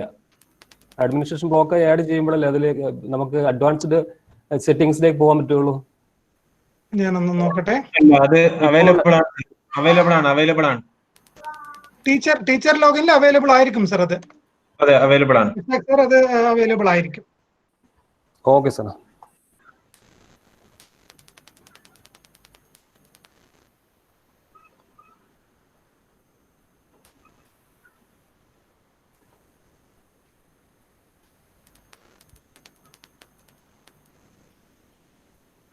ആരെങ്കിലും ട്രൈ ചെയ്യുന്നുവെങ്കിൽ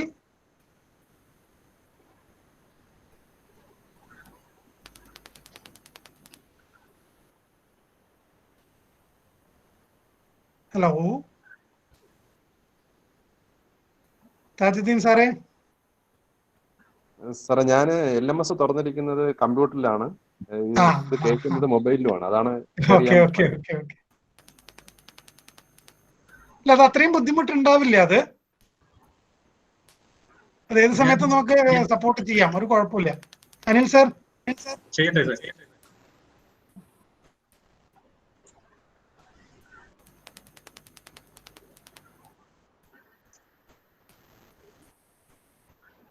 ഓക്കെ.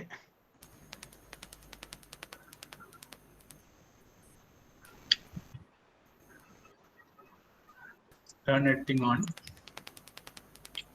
ആ ടേൺ എഡിറ്റിംഗ് ഓണിൽ തന്നെ അവിടെ ക്ലിക്ക് ചെയ്യുമ്പോൾ തന്നെ ചിലപ്പോൾ സാറിന് കാണാം ആഡ് റൂബ്രിക് എന്ന്.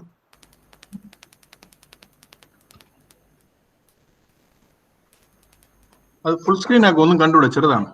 ആണോ? ചെറുതാണല്ലേ? ഫുൾ സ്ക്രീൻ ആക്കും സാർ. ഒന്ന് പിൻ ചെയ്യോ സാർ?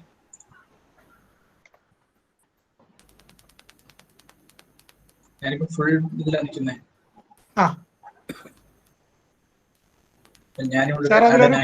സ്ക്രീൻ കാണുന്നില്ല. സ്ക്രീൻ കാണാൻ പറ്റുന്നില്ല. സാറേ ചെറിയ സ്ക്രീനകത്ത് പിൻ ചെയ്താൽ മതി സാർ. സ്ക്രീൻ വിസിബിൾ ആണല്ലോ. കുഴപ്പമില്ല. അനിൽ സാറിന്റെ ഡിഫക്ട് നമ്മൾ സാറിന്റെ സ്ക്രീനെ പിൻ ചെയ്താൽ മതി. സാർ സ്ക്രീനിൽ പിൻ ചെയ്താൽ മതി സാർ. കാണുന്നുണ്ടല്ലോ അല്ലേ? ഇല്ല, കാണുന്നുണ്ട്, സ്ക്രീൻ കാണുന്നില്ല. Resume your presentation. Okay.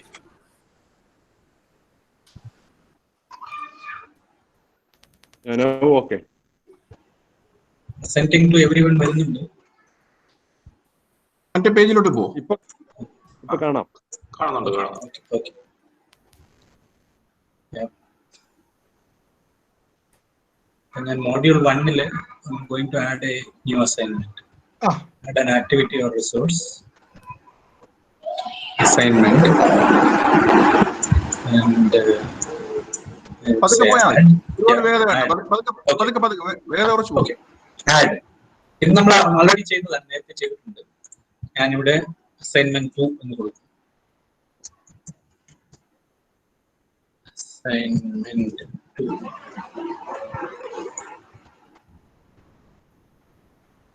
Assignment 2 എന്ന് കൊടുത്തു.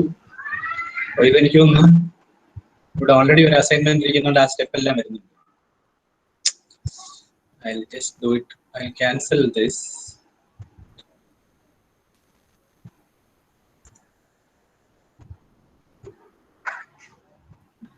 Module 2 I'll do it. Add an activity or resource.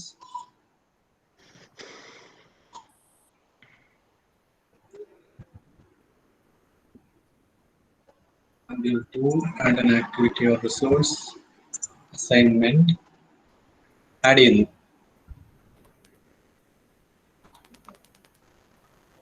Okay, here I would say assignment 1.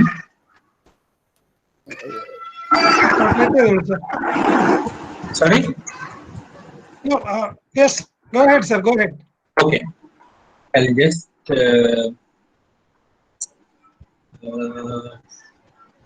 availability, submission types. Grade.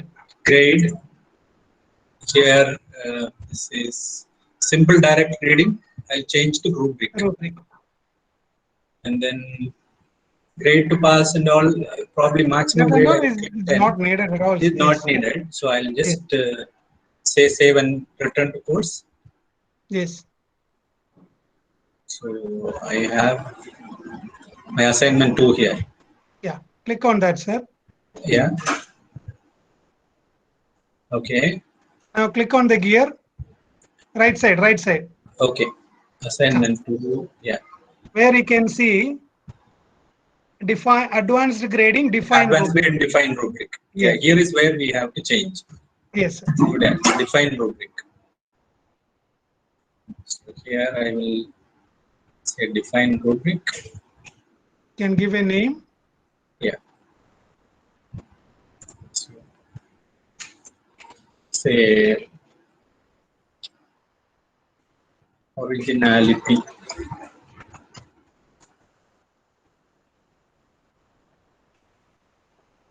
Originality of content. Oh, is this the way? What is the name I should give? The name can be a name for the entire rubric. Okay. So maybe you can give the rubric itself. Okay. Say content will be all right. Content. No, sir. The criteria. The criteria will come in the rubric. This is a name. Okay. Maybe assessment rubric, whatever it may be. Okay. You can give it. Assessment rubric or something I will say. Yeah. Oh, here I will describe what it is, right? Originality or something like that. No, ഇവിടെ സാറിന് വേണമെങ്കിൽ അത് എന്ത് ഈ rubric കൊണ്ട് എന്താണ് ഉദ്ദേശിക്കുന്നതെന്ന് താഴെയാണ് നമുക്ക് എന്തൊക്കെയാണ് ക്രൈറ്റീരിയ. യെസ്, അവിടെ വേണമെങ്കിൽ കണ്ടന്റ് അതിന്റെ ഒറിജിനാലിറ്റി അങ്ങനെയുള്ള കാര്യങ്ങൾ. I'll say content 5 points. അല്ല സർ, പോയിന്റ്സ് താഴെയാണ് വരിക. Points താഴെ. Points here. 5 points. Here I will say 5 points കിട്ടണമെങ്കിൽ നമ്മൾ എന്താണ് അവരിൽ നിന്ന് പ്രതീക്ഷിക്കുന്നത്. ഓക്കെ ഓക്കെ, അതാണ് അവിടെ ഡിസ്ക്രൈബ് ചെയ്യുന്നത്.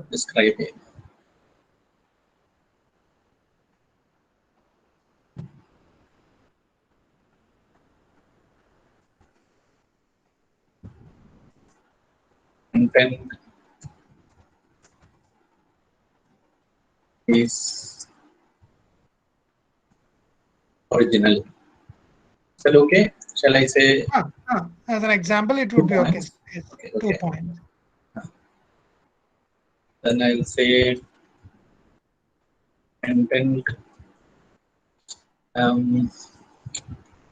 copied from other sources. That we say, I'll say 0 points. Okay. Is that okay? Will that would be okay. അപ്പോ അവിടെ നമ്മുടെ കണ്ടന്റിന്റെ maximum score is 2. Okay. And the minimum score is 0. So I should give more points probably when the content is. അവിടെയാണ് നമ്മൾ പറഞ്ഞത് നമ്മൾ എന്തൊക്കെയാണോ പ്രതീക്ഷിക്കുന്നത്. കണ്ടന്റിൽ 5 ടോട്ടൽ 5 മാർക്ക്. ആ 5ൽ 5 മാർക്കും ഒരു കുട്ടിക്ക് കിട്ടണമെങ്കിൽ നമ്മൾ പ്രതീക്ഷിക്കുന്നത് എന്തൊക്കെയാണ് അത് മുഴുവൻ അവിടെ ഡിസ്ക്രൈബ് ചെയ്ത് വെക്കണം. Describe it. Okay.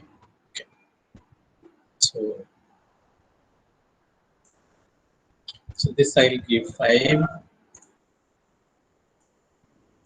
And this will be 0, so I can add more items here. We can add more. Yeah. See, sir, basically നമ്മൾ ഒരു റൂബ്രിക് ഡെവലപ്പ് ചെയ്യുന്ന സമയത്ത് നമ്മൾ ആദ്യം ക്രൈറ്റീരിയാസ് മുഴുവൻ ലിസ്റ്റ് ഔട്ട് ചെയ്യും. Okay. ഇപ്പോൾ ഒരു പെർട്ടിക്കുലർ ടാസ്ക് ഞാൻ എന്തൊക്കെ ക്രൈറ്റീരിയ വെച്ചിട്ടാണ് അസസ് ചെയ്യുന്നത്, ആ ക്രൈറ്റീരിയ അറിഞ്ഞാൽ പിന്നെ ആ ക്രൈറ്റീരിയക്ക് നമുക്ക് വെയിറ്റേജുകൾ കൊടുക്കാം. ഏതിനാണ് കൂടുതൽ വെയിറ്റേജ്? ഇപ്പൊ കോണ്ടന്റിനാണ് വെയിറ്റേജ് 10 മാർക്ക്, ടോട്ടൽ ഞാൻ 100 ആണ്, 100ല് 50 മാർക്ക് കോണ്ടന്റിനാണ് എങ്കിൽ ആ 50നെ നമ്മൾ എങ്ങനെ സ്പ്ലിറ്റ് ചെയ്യുന്നു? 5 ലെവലായിട്ടാണോ 4 ലെവലായിട്ടാണോ സ്പ്ലിറ്റ് ചെയ്യുന്നത്? അപ്പൊ 4 ലെവലായിട്ടാണ് സ്പ്ലിറ്റ് ചെയ്യുന്നതെങ്കിൽ അതിനർത്ഥം 4 ലെവൽ ഓഫ് എക്സ്പെക്ടൻസി നമുക്കുണ്ട്. ആ 4 ലെവലിൽ നിന്നിട്ടായിരിക്കും നമ്മുടെ അസസ്മെന്റ് ഉണ്ടാവുക. So one more thing, നമ്മുടെ ഈ റൂബ്രിക് നമ്മൾ കൊടുത്തു കഴിഞ്ഞാൽ ഇതിന്റെ ഗ്രേഡിംഗ് എന്ന് പറയുന്നത് നമ്മൾ തന്നെയല്ലേ ചെയ്യുന്നത്? അത് നമുക്ക് അവിടെ ഏതെങ്കിലും ഒരു നമ്മൾ വായിച്ച് മാനുവലി തന്നെ ചെയ്യണം. ഓക്കെ.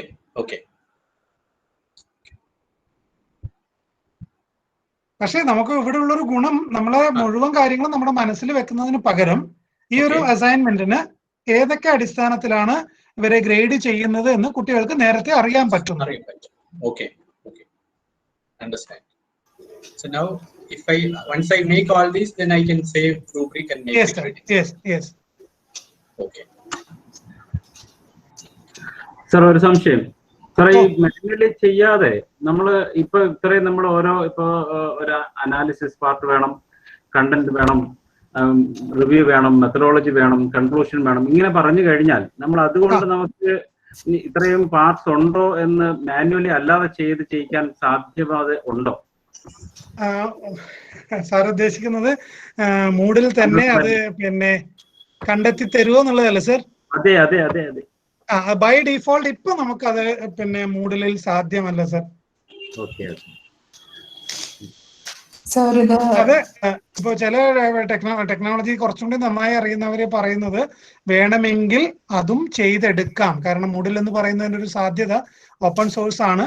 നമുക്ക് അതിന്റെ കോഡിങ്ങിൽ ചെറിയ വ്യത്യാസങ്ങളൊക്കെ വരുത്തി വേണമെങ്കിൽ അതും ചെയ്തെടുക്കാം. അപ്പൊ ഉദാഹരണത്തിന് ഒരു കോഴ്സിന്റെ ഭാഗമായിട്ട് പറഞ്ഞത് ടീച്ചേഴ്സിന്റെ റിഫ്ലക്ഷൻ പ്രസന്റ് ചെയ്യണം ഈ മൂഡിൽ പ്ലാറ്റ്ഫോമിൽ. ഒരു അസൈൻമെന്റ് പോലെ ഓരോ ആക്ടിവിറ്റി ചെയ്തിട്ടും അവർ ആ ആക്ടിവിറ്റി എടുത്ത് ക്ലാസ് റൂമിൽ പിന്നെ ഒന്ന് ഉപയോഗിച്ചിട്ട് അതിന്റെ ഒരു റിഫ്ലക്ഷൻ ഈ കോഴ്സ് പേജിലേക്ക് ആഡ് ചെയ്യണം.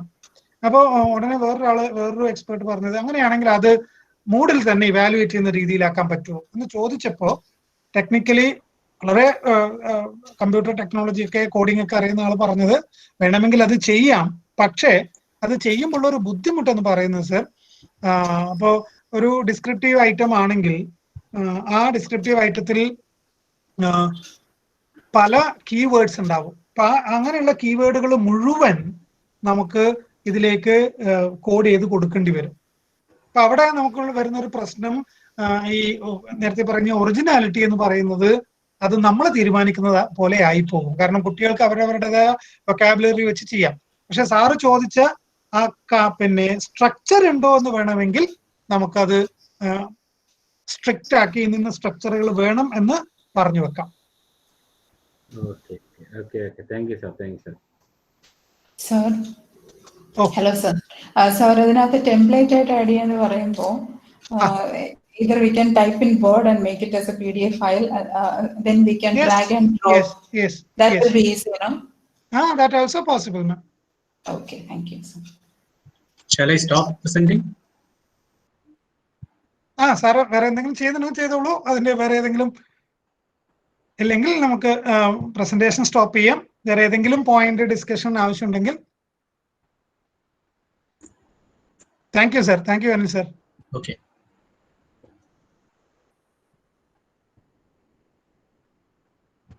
ഹലോ സാറേ, എനിക്കൊരു സംശയമുള്ളതേ സാറേ. ഹലോ സാർ പറഞ്ഞോളൂ. സാറേ, അപ്പൊ നമ്മുടെ ഈ പിന്നെ അസൈൻമെന്റിന്റെ ഇവാലുവേഷനും മറ്റു കാര്യങ്ങളിലും ഒക്കെ ഒരു കോമൺ ആയിട്ടുള്ള ഒരു ക്രൈറ്റീരിയ, ചിലപ്പോൾ ഒരു പക്ഷേ സോഷ്യൽ സയൻസിനും ഹ്യൂമാനിറ്റീസിനും സയൻസിനും ഒക്കെ വ്യത്യസ്തമായിട്ടുള്ള എന്തൊരു അസസ്മെന്റ് പാറ്റേൺ ഉണ്ടല്ലോ. ഉണ്ട്. അപ്പം അതിൽ നമുക്ക് ഈ ഒരു കോമൺ ആയിട്ടുള്ള ഒരു ക്രൈറ്റീരിയ ഇൻഡിവിജ്വലി ഡിപ്പാർട്ട്മെന്റുകൾക്കാണോ, അല്ലെങ്കിൽ പിന്നെ സോഷ്യൽ സയൻസ് എന്ന് പറയുന്ന ഒരു ബ്രോഡർ സബ്ജക്റ്റിനാണോ, അത് അല്ലെങ്കിൽ യൂണിവേഴ്സിറ്റിയുടെ പൊതുവായിട്ടുള്ള ഇതിലാണോ, അതിനൊക്കെ നമുക്കൊരു കോമൺ ആയിട്ടുള്ള ഒരു ഇത് വേണ്ടേ സാറേ? സർ അത് പിന്നെ കുറച്ചുകൂടി പോളിസി ബേസ്ഡ് ആണ്. ഇപ്പോൾ സ്വാഭാവികമായിട്ടും എനിക്ക് തോന്നുന്നു ഹയർ എഡ്യൂക്കേഷൻ ഫാക്കൽറ്റി മെമ്പേഴ്സ് ആഗ്രഹിക്കുന്ന ഒരു കാര്യം നേരത്തെ മീന മിസ് ഒക്കെ പറഞ്ഞതുപോലെ ഒരു ഫാക്കൽറ്റി ഫ്രീഡം. കാരണം നിങ്ങൾ ആ ഡിസിപ്ലിനെ അറിയുന്നു, വളരെ നന്നായി അറിയാം. തീർച്ചയായിട്ടും ആ ടാസ്ക് നമ്മളാണ് അസൈൻ ചെയ്യുന്നത്. അല്ലെങ്കിൽ കുട്ടികൾ നമ്മുടെ ടാസ്ക് ഇൻഡിവിജ്വൽ ആയിട്ട് നമ്മുടെ ഒരു ഡിപ്പാർട്ട്മെന്റ് ബേസ്ഡ് ആയിട്ടെങ്കിലും അതിനൊരു കോമൺ പ്ലാറ്റ്ഫോം അല്ലെ കോമൺ അങ്ങനെ വേണമെങ്കിൽ സർ ഒരു കുറച്ച് കോമൺ എന്താ ഞാൻ പറയുന്നത് ഇപ്പൊ ബെഞ്ച് മാർക്കിംഗ് അല്ലെങ്കിൽ ക്രൈറ്റീരിയ പോലുള്ള കാര്യങ്ങൾ പിന്നെ ഡിപ്പാർട്ട്മെന്റ് തലത്തിൽ ചർച്ച ചെയ്ത് ഇവോൾവ് ചെയ്യിക്കുന്നതിൽ തെറ്റൊന്നുമില്ല. ഒരു ഫ്രെയിം വർക്ക് പോലെ ഒരു അസസ്മെന്റ് ഫ്രെയിം വർക്ക് പോലെ അതും കൂടെ വേണ്ടതല്ലേ? അങ്ങനെ ഒരു കാര്യം കൂടെ വേണ്ടതല്ലേ? അല്ലെങ്കിൽ ഒരു എന്താ പറയുന്നത്, നമ്മുടെ ഒരു അസസ്മെന്റിൽ ഒരു പരിധി വരെ ഒരു കോമൺ ആയിട്ടുള്ള ഒരു അതാണ് സാർ സാർ പറഞ്ഞത് വളരെ കറക്റ്റ് ആണ്. അത് നമുക്ക് ഡിപ്പാർട്ട്മെന്റ് തലത്തിൽ ചെയ്യാൻ പറ്റുന്നതാണ്. അത് ഡിപ്പാർട്ട്മെന്റിലെ ഫാക്കൽറ്റീസ് ഡിസ്കസ് ചെയ്തിട്ട് ഇവോൾവ് ചെയ്ത് കൊണ്ടുവരേണ്ടതാണ്. അങ്ങനെ ഓരോ ഡിപ്പാർട്ട്മെന്റുകളും ചെയ്യുന്ന സമയത്ത് അത് യൂണിവേഴ്സിറ്റിക്ക് വലിയൊരു ഡോക്യുമെന്റായി നമ്മുടെ അസസ്മെന്റ് ഫ്രെയിം വർക്ക് എന്ന് പറഞ്ഞ് വെക്കാം. കുഴപ്പമൊന്നുമില്ല. ഇപ്പോൾ UGC പിന്നെ പലപ്പോഴും ചില ഫ്രെയിം വർക്കുകളും മുന്നോട്ട് വെക്കാറുണ്ട്. പിന്നെ ചില ക്രൈറ്റീരിയകളും അല്ലെങ്കിൽ ചില ആട്രിബ്യൂട്ട്സുകൾ ഇപ്പോൾ ഔട്ട്കം ബേസ്ഡിലും അങ്ങനെ തന്നെയാണ് പറയുന്നത്. പക്ഷെ അതും ഡിബേറ്റബിൾ ആണ്. അതുകൊണ്ട് അത് ഡിപ്പാർട്ട്മെന്റ് തലത്തിൽ നിങ്ങളുടെ ഡിപ്പാർട്ട്മെന്റിന്റെ ഡൈനാമിക്സ് അനുസരിച്ച് ചെയ്യേണ്ട ഒരു കാര്യമാണ്. സർ അതുപോലെ ഒരു ഡൗട്ട്, നമുക്ക് ഈ എല്ലാ ടൈപ്പ് ഓഫ് അസൈൻമെന്റ്സിനും അസസ്മെന്റിനും നമുക്ക് റൂബ്രിക്സ് ക്രിയേഷൻ ഉപയോഗിക്കാനായിട്ട് പറ്റുമോ? തീർച്ചയായിട്ടും ഉപയോഗിക്കാം സർ. ഓക്കെ. എനിക്ക് തോന്നുന്നു കുറച്ചുകൂടെ ഈസിയർ എന്ന് പറയുന്നത് ഇപ്പം നമ്മളൊരു പ്രസന്റേഷൻ ഒക്കെ ചെയ്യുകയാണെങ്കിൽ അതിനെ അസസ് ചെയ്യുന്നതിന് it will be easier, like as you rightly said. തീർച്ചയായിട്ടും ഞാൻ ഒരു കോമ്പോണന്റ്, അതായത് നമ്മള് പിന്നെ പലപ്പോഴും ഉപയോഗിക്കപ്പെടാതെ പോകുന്ന ഒരു കോമ്പോണന്റിനെ കൊണ്ടുവന്നു. കാരണം നമുക്ക് മൂഡിലില് ഈ ഒരു LMS പ്ലാറ്റ്ഫോമിൽ അങ്ങനെ ഒരു സാധ്യതയുണ്ട്. ആ സാധ്യത ഒന്ന് പ്രയോജനപ്പെടുത്തി നോക്കിയാൽ അത് തീരെ നമ്മുടെ സബ്ജക്റ്റില് നമ്മുടെ കുട്ടികൾക്ക് തീരെ കൊള്ളില്ല എന്നുണ്ടെങ്കിൽ I won't compel, but there is a scope. അത് ഞാൻ എന്നെ സംബന്ധിച്ചിടത്തോളം എൻ്റെ ഒരു എക്സ്പീരിയൻസ് പറയുകയാണെങ്കിൽ, ഞാൻ കഴിഞ്ഞ സെമസ്റ്ററിൽ ഇതുപോലെ 2 ടാസ്കിന് ഈ അസസ്മെന്റ് റൂബ്രിക് ഉപയോഗിച്ചത് കുട്ടികളിൽ നിന്ന് കിട്ടിയ ഫീഡ്ബാക്ക് അവർക്കത് കുറെ പേർക്കെങ്കിലും വളരെ ഉപകാരം ചെയ്തു. കാരണം അവർക്ക് അതിനനുസരിച്ച് ഒന്ന് പ്രിപ്പയർ ചെയ്യാൻ പറ്റി. Absolutely. I think the presentation of the chamber, if we actually clearly say this, it will be easier for Yes, the students also. I think. Yes. Yeah.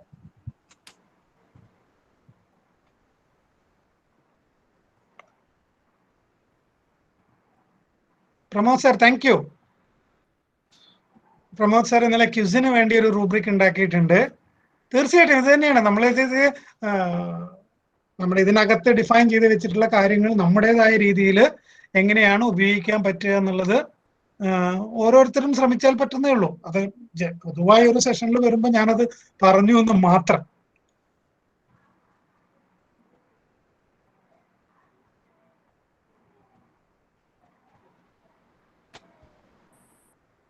Viji miss, അത് തീർച്ചയായിട്ടും നമുക്ക് ഓരോരുത്തർക്കും ട്രൈ ചെയ്യാൻ പറ്റുന്നതാണ്. ഇത്രയേ ഉള്ളൂ. നമ്മള് പിന്നെ മൂഡിലിനകത്ത് നമ്മുടെ ഈ LMSനകത്ത് കയറിയിട്ട് ഇനി അഥവാ യൂണിവേഴ്സിറ്റി LMSൽ നിങ്ങൾക്ക് അങ്ങനെ ഒന്ന് കളിക്കാൻ ഒരു ബുദ്ധിമുട്ട് തോന്നുന്നു എങ്കിൽ ഇപ്പൊ ഞാൻ കാണിച്ചു തന്ന moodle cloud.com അതിലേക്ക് കയറിയിട്ട് നമുക്കൊരു അക്കൗണ്ട് ക്രിയേറ്റ് ചെയ്യാം. 45 ദിവസത്തെ ട്രയൽ വേർഷൻ നമുക്ക് കിട്ടും, ട്രയൽ അക്കൗണ്ട് കിട്ടും. അതിൽ നമുക്ക് ഏത് രീതിയിൽ വേണമെങ്കിലും എന്ത് വേണമെങ്കിലും അതിൽ ചെയ്യാം. ട്രയൽ ആൻഡ് എററിൽ നന്നായിട്ട് നമുക്കത് പഠിക്കാനും പറ്റും. പിന്നെ പലപ്പോഴും നമ്മൾ പറയുന്നൊരു കാര്യം, ഈ മോഡലിന്റെ ഒരു പ്രത്യേകത വളരെ സ്ട്രക്ചേർഡ് ആയിട്ടുള്ള ഡോക്യുമെന്റേഷൻ അവൈലബിൾ ആണ്. നമുക്ക് ഏതൊക്കെ രീതിയിൽ ഇതിനെ സ്ട്രക്ചർ ചെയ്യാം, ഓരോ കോമ്പോണന്റ്. ഇപ്പൊ നേരത്തെ എനിക്ക് തോന്നുന്നു മുസ്താഖ് സാർ പറഞ്ഞു ആ ബ്ലോക്ക് നമുക്ക് സെറ്റ് ചെയ്തിട്ടില്ല. അപ്പൊ എങ്ങനെയാണ് നമുക്ക് ബ്ലോക്ക് സെറ്റ് ചെയ്യുക, ഇതൊക്കെ നമുക്ക് ചെയ്യാൻ പറ്റും. അതിന് അങ്ങനെ ഒരു വിജി മിസ് ഞാൻ അങ്ങനെ ഉദ്ദേശിച്ച് പറഞ്ഞതല്ല. അതായത് നമുക്ക് ഓരോരുത്തർക്കും കൃത്യമായിട്ട് ഇതിനെ എക്സ്പ്ലോർ ചെയ്യാൻ പറ്റും. അതിനാകെ നമുക്ക് വേണ്ടത് നമുക്ക് നമ്മൾ ഉദ്ദേശിക്കുന്ന രീതിയിൽ നമ്മുടെ കോഴ്സിനെ എങ്ങനെ ഡിസൈൻ ചെയ്യുക. ഇപ്പോൾ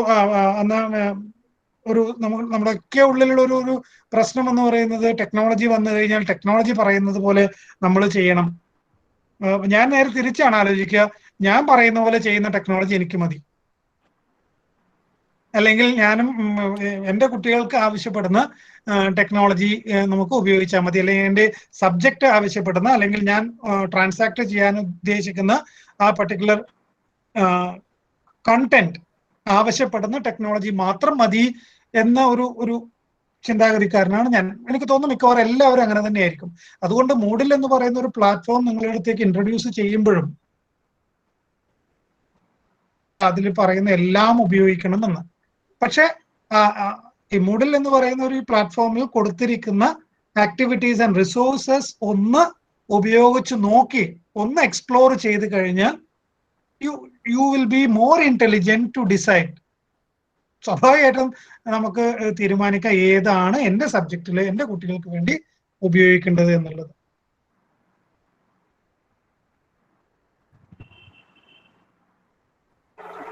വേറെ യെസ് ജവാഹർ സർ.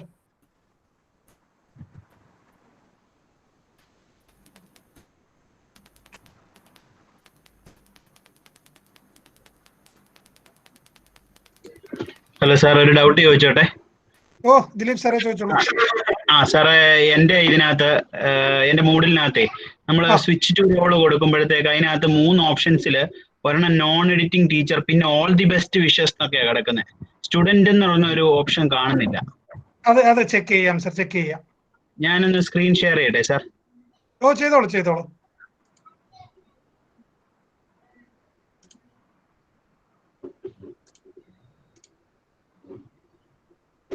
കാണാമല്ലോ അല്ലെ?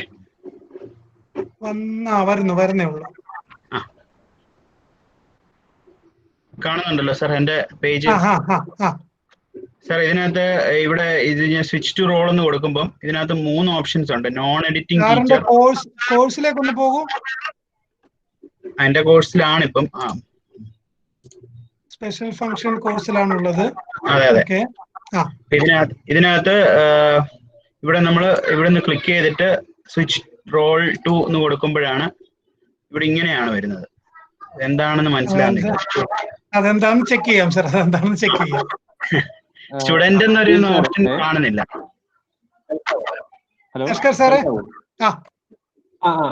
ദിലീപ് സാർ ഒന്ന് കോഴ്സിന്റെ setting edit settings course settings എടുക്കും. എന്താ സാർ? കോഴ്സിന്റെ എഡിറ്റ് സെറ്റിംഗ്സ് ഒന്ന് എടുക്കാവോ? കോഴ്സിന്റെയോ? കോഴ്സ് പേജിലേക്ക് ഓക്കെ ഓക്കെ. കോഴ്സ് ഒന്ന് ഓപ്പൺ ചെയ്യും. എഡിറ്റ് സെറ്റിംഗ്സ് ഒന്ന് എടുക്കും സാർ. ഗിയറിലല്ലേ? Edit settings. എഡിറ്റ് സെറ്റിംഗ്സ് ഒന്ന് ക്ലിക്ക് ചെയ്യും. Edit settings. ഓക്കെ. ഒന്ന് ഏറ്റവും താഴോട്ടേക്ക് സ്ക്രോൾ ഡൗൺ ചെയ്യും. ആ റോൾ റീനെയിമിംഗ് എന്ന് പറഞ്ഞില്ലേ, ക്ലിക്ക് ചെയ്ത് സ്റ്റുഡന്റ് എന്ന് പറയുന്നത്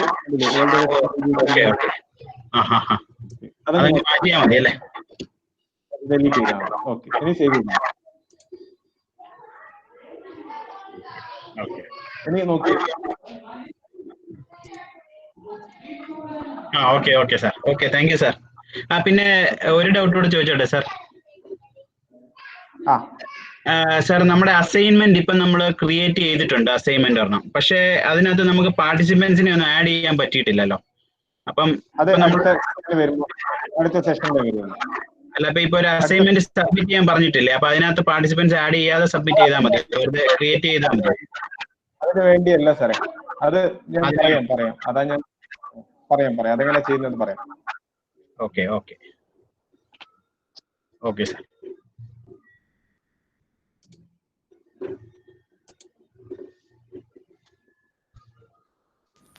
hello sir. Hello Sreejith sir പറഞ്ഞോളൂ. സാർ, നമുക്ക് ഈ റൂബ്രിക്സ് ടീച്ചർ ഇവാലുവേഷനും നമുക്ക് പ്രിപ്പയർ ചെയ്തുകൂടെ? നേരത്തെ ടീച്ചർ പറഞ്ഞതുപോലെ നമുക്ക് ഈ ഇതുപോലെയുള്ള റൂബ്രിക്സ് വെച്ചിട്ട് ടീച്ചർ ക്ലാസ്സസ് ഇവാലുവേഷനും നടത്തിക്കൂടെ സ്റ്റുഡൻസിന്? നമുക്കത് ഷെയർ ചെയ്യാൻ വേണ്ടിയിട്ട്. സ്റ്റുഡൻസ് ടീച്ചേഴ്സിനെ അസസ് ചെയ്യുന്നതോ? അങ്ങനെ വേണമെങ്കിൽ കൊടുക്കാം. ഈ റൂബ്രിക്സ് തന്നെ യൂസ് ചെയ്യാൻ പറ്റുമല്ലോ അല്ലേ? ഇത് തന്നെ അല്ല, അതിൽ വ്യത്യാസങ്ങൾ വരുമല്ലോ സാർ. അല്ല, ഈ ഒരു ക്രൈറ്റീരിയയും പാരാമീറ്റർ ഒക്കെ വ്യത്യാസം വരുമല്ലോ. അല്ല, ഇതുപോലെ തന്നെ വെച്ചിട്ട് നമുക്ക് ചെയ്യാൻ പറ്റുമല്ലോ ഈ ഒരു ചെയ്യാം. ഇപ്പൊ ചില യൂണിവേഴ്സിറ്റികളില്, ഞങ്ങളുടെ യൂണിവേഴ്സിറ്റിയില് ഇപ്പോ സ്റ്റുഡൻസിന്റെ ഫീഡ്ബാക്ക് ഓൺ ഫാക്കൽറ്റി എടുക്കുന്നത് ഇതുപോലെ റൂബ്രിക് കൊടുത്തിട്ടാണ്.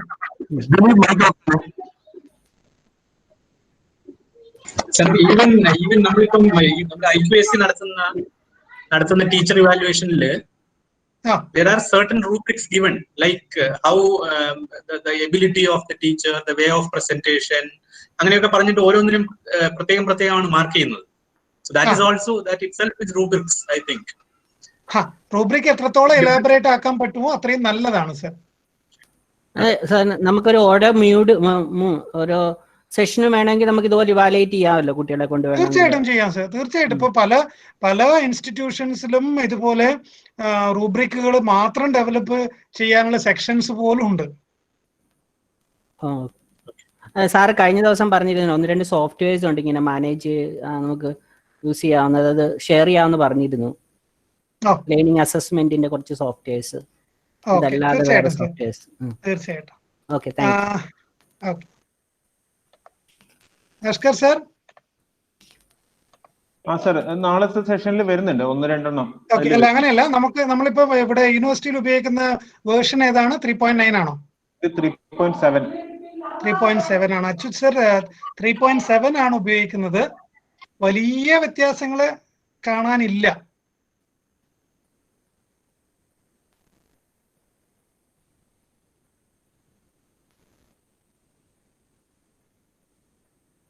സാർ, ഒരു ക്വസ്റ്റ്യൻ കൂടെ. ഈ റൂബ്രിക്സിനകത്ത് ഗ്രേഡ് പോയിന്റ് നമ്മൾ കൊടുക്കാതെ നമ്മളല്ലാതെ കമന്റ്സ് പോലെ ചെയ്യാൻ എന്തെങ്കിലും ഓപ്ഷൻ ഉണ്ടോ?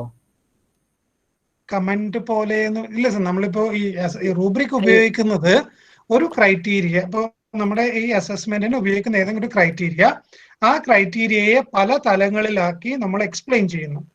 നമ്മൾ എക്സ്പെക്ട് ചെയ്യുന്ന ലെവൽ, ഇപ്പോൾ ഹയർ ലെവൽ, അതിന് തൊട്ട് താഴെ ഒരു 4 ലെവൽ ആണെങ്കിൽ 4ാമത്തെ ലെവൽ അത് ടോപ്പ് മോസ്റ്റ് ലെവലാണെങ്കിൽ ആ ലെവലിൽ നമ്മൾ എന്താണ് എക്സ്പെക്ട് ചെയ്യുന്നത്? അതല്ല ഞാൻ കമന്റ് നമ്മൾ ഫീഡ്ബാക്കിൽ കൊടുക്കാം സർ നമുക്ക്. ഓ അങ്ങനെ ഇതിന്റെ ഇപ്പൊ നമുക്ക് കണ്ടന്റ് നമ്മൾ മാർക്ക് കൊടുക്കുന്നു, അതിന്റെ കൂടെ തന്നെ നമുക്ക് ഇംപ്രൂവ്മെന്റ് വേണമെങ്കിൽ അങ്ങനെ കൊടുക്കാൻ പറ്റുന്നത്. തീർച്ചയായിട്ടും നമ്മൾ ഫീഡ്ബാക്ക് എന്ന് പറയുന്ന ഒരു സെക്ഷൻ ഉണ്ട്. അതായത് ഈ അസൈൻമെന്റ് സെറ്റ് ചെയ്യുന്നതിന് സെറ്റ് ചെയ്തതിൽ നേരത്തെ ഞാനത് കാണിച്ചു തരാം.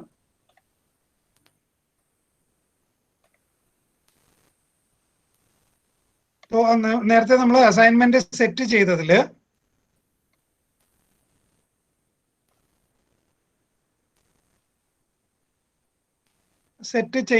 നമുക്ക് കാണാം ഫീഡ്ബാക്ക് ടൈപ്പ്.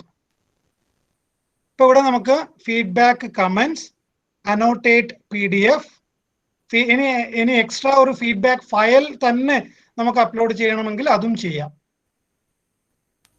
ഇനി കമന്റ് ഇൻലൈൻ എന്ന് പറഞ്ഞാൽ നമ്മളിപ്പോ മൈക്രോസോഫ്റ്റ് വേർഡിലൊക്കെ ഇൻലൈൻ കറക്ഷൻസ് റിവ്യൂ നടത്താറുണ്ട്. അതേപോലെ വേണമെങ്കിൽ ഇവര് കുട്ടികള് ഓൺലൈൻ ടെക്സ്റ്റ് ആണെങ്കിൽ, ഓൺലൈൻ ടെക്സ്റ്റ് ആണ് അവർ സബ്മിഷൻ ഉപയോഗിക്കുന്നതെങ്കിൽ നമുക്ക് കമന്റ് ഇൻലൈൻ ഉപയോഗിക്കാം. അവർ ടൈപ്പ് ചെയ്തതിന് അതിൽ തന്നെ നമുക്ക് കമന്റുകൾ ആഡ് ചെയ്ത് കൊടുക്കാം. ഇതൊക്കെ ഒന്ന് ട്രൈ ചെയ്തോളൂ സർ. ഓക്കെ ഓക്കെ സാറേ, ഒരു കാര്യം കൂടെ ഞാൻ ചോദിക്കട്ടെ സാറേ. ഹലോ. സാറേ, അപ്പൊ നമുക്ക് ഈ ടീച്ചിങ് ആൻഡ് ലേണിംഗ് ഒരു ഇവാലുവേഷൻ സിസ്റ്റത്തെ നമുക്ക് ഇത് രണ്ടിനെയും നമുക്കൊന്ന് ക്ലബ് ചെയ്യാൻ പറ്റുന്ന എന്തെങ്കിലും തരത്തിലുള്ള ഒരു പ്ലാറ്റ്ഫോം അല്ലെങ്കിൽ അങ്ങനെ ഒന്ന് ഇവോൾവ് ചെയ്ത് ഇതിനകത്ത് എടുക്കാൻ പറ്റുമോ? സർ, അതാണ് ഇതിന്റെ ഏറ്റവും വലിയ ബെനിഫിറ്റ് എന്ന് പറയുന്നത്. ഈ LMS ലേണിംഗ് മാനേജ്മെന്റ് സിസ്റ്റത്തിന്റെ ഏറ്റവും വലിയ ഗുണം എന്ന് പറയുന്നത് നമ്മുടെ ടീച്ചിങ് ലേണിംഗും അതോടൊപ്പം അസസ്മെന്റും നമുക്ക് ഒരേപോലെ ക്ലബ് ചെയ്ത് കൊണ്ടുപോകാൻ പറ്റും. പക്ഷേ അത് ഓട്ടോമാറ്റിക്കലി സിസ്റ്റം ചെയ്യില്ല, നമ്മൾ അത് ഡിസൈൻ ചെയ്ത് കൊടുക്കണം. അതിന്റെ ഷെഡ്യൂളിംഗ്, അതിന്റെ സീക്വൻസിങ് നമ്മൾ തന്നെ ചെയ്തു കൊടുക്കണം. അത് ശരി. അപ്പൊ അതിനുള്ള മെത്തേഡ്സ് ഒക്കെ നമുക്ക് എങ്ങനെ ഡെവലപ്പ്? സർ, അതാണ് ഞാൻ പറഞ്ഞത്. അതിനാണ് ഞാൻ ഇൻസ്ട്രക്ഷണൽ ഡിസൈനെ പറയുന്ന സമയത്ത് നമുക്ക് ഈ ലേണിംഗ് ഔട്ട്കം ഏറ്റവും എളുപ്പത്തിൽ പറയാം. ലേണിംഗ് ഔട്ട്കം ഡിസൈഡ് ചെയ്ത് വെച്ച് കഴിഞ്ഞാൽ ഓരോ ഔട്ട്കവും അച്ചീവ് ചെയ്യുന്നതിനുള്ള റിസോഴ്സും ആക്ടിവിറ്റീസും ആഡ് ചെയ്യാം. അപ്പോൾ ഒരു ലേണിംഗ് ഔട്ട്കം ചിലപ്പോ 2 എക്സ്പീരിയൻസ് 3 റിസോഴ്സ് വെച്ചിട്ടായിരിക്കും കംപ്ലീറ്റ് ചെയ്യാൻ പറ്റുന്നത്. അപ്പൊ ആ കംപ്ലീറ്റ് ചെയ്യുന്നതിന്റെ ഇടയിൽ സാറിന് തോന്നുകയാണ് ഒന്നാമത്തെ റിസോഴ്സ് ഇപ്പൊ ഒരു റീഡിംഗ് മെറ്റീരിയൽ ഞാൻ കൊടുത്തു, അത് കഴിഞ്ഞതിന് ശേഷം ഞാൻ കുട്ടികളോട് കുറച്ച് ചോദ്യം ചോദിക്കേണ്ടതുണ്ട്, അവർക്കത് മനസ്സിലായി എന്ന് ഉറപ്പ് വരുത്തിയതിനു ശേഷമേ അടുത്തതിലേക്ക് പോകാൻ പറ്റുള്ളൂ. അപ്പൊ അത് മനസ്സിലാക്കാൻ വേണമെങ്കിൽ എനിക്കൊരു ക്വിസ് ആഡ് ചെയ്യാം. അതെങ്ങനെ അത് നമുക്ക് റിഫ്ലക്ട് ചെയ്യുന്നു, അതുപോലെ തന്നെ അത് എങ്ങനെ റെക്കോർഡ് ചെയ്യുന്നു എന്നുള്ള കാര്യം കൂടെ നമുക്ക് ഇതിനകത്ത് കിട്ടുവാണെങ്കിൽ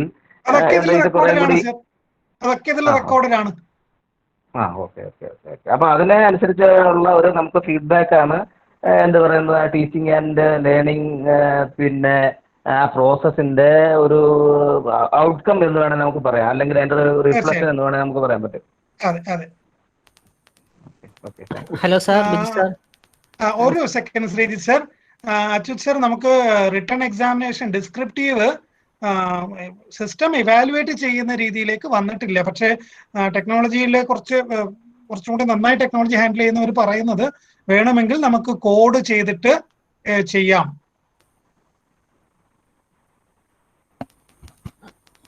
We can receive answers, sir. 100% we can receive answers. They can upload. Sreejith sir. Sir നേരത്തെ പറഞ്ഞല്ലോ വിഷ്വൽ ഓർഗനൈസറിന്റെ ഒരു സോഫ്റ്റ്വെയർസ് കാണിക്കാമെന്ന് പറഞ്ഞിരുന്നല്ലോ. ഓക്കെ, റെഡിയാണെങ്കിൽ ഞാൻ ഇപ്പൊ കാണിച്ചു തരാം സർ. അതെ, ഒന്ന് സാർ കാണിച്ചിരുന്നല്ലോ.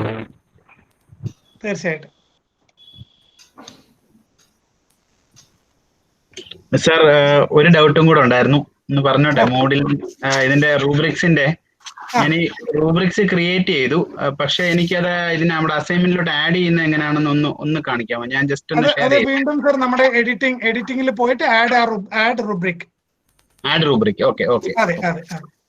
അപ്പൊ ഞാൻ വളരെ എളുപ്പത്തില് ചെറിയ സമയം കൊണ്ട്, ദയവേത് ക്ഷമിക്കണം, നമ്മൾ 5:30 ആയിട്ടുണ്ട്, എനിക്ക് കുഴപ്പമില്ല, ഒരു 5-10 മിനിറ്റ് കൊണ്ട് ഈ ഒരു സോഫ്റ്റ്വെയർ ഞാൻ നിങ്ങൾക്ക് പരിചയപ്പെടുത്താം. ഇതും വളരെ ട്രയൽ ആൻഡ് എററിൽ നിങ്ങൾക്ക് ഉപയോഗിക്കാൻ പറ്റുന്ന ഒന്നാണ്. ഇതിന്റെ പേര് VUE എന്നാണ്, visual understanding environment. Visual understanding environment എന്നാണ് ഇതിന്റെ പേര്. ഇത് ഉപയോഗിച്ച് നമുക്കൊരു വിഷ്വൽ ഓർഗനൈസർ വളരെ എളുപ്പത്തിൽ ഉണ്ടാക്കാം. ഇത് ടഫ്റ്റ് യൂണിവേഴ്സിറ്റി ഉണ്ടാക്കിയിട്ടുള്ളതാണ്. TUFT, ടഫ്റ്റ് യൂണിവേഴ്സിറ്റി ഡെവലപ്പ് ചെയ്തിട്ടുള്ള വിഷ്വൽ അണ്ടർസ്റ്റാൻഡിംഗ് എൻവയോൺമെന്റ്. ഈ ഒരു ഇന്റർഫേസ് ആണ് നമുക്ക് കിട്ടുന്നത്. ഇതില് മെനു ഡ്രിവൺ ആണ്. നമുക്ക് file, edit, view, format, content, pathways, analysis പോലുള്ള മെനൂസ് അവൈലബിൾ ആണ്. അതിന് തൊട്ട് താഴെ ടൂൾ ബാർ അവൈലബിൾ ആണ്. ഫസ്റ്റ് ടൂൾ എന്ന് പറയുന്നത് സെലക്ഷൻ ടൂളുകൾ ഉള്ളതാണ്.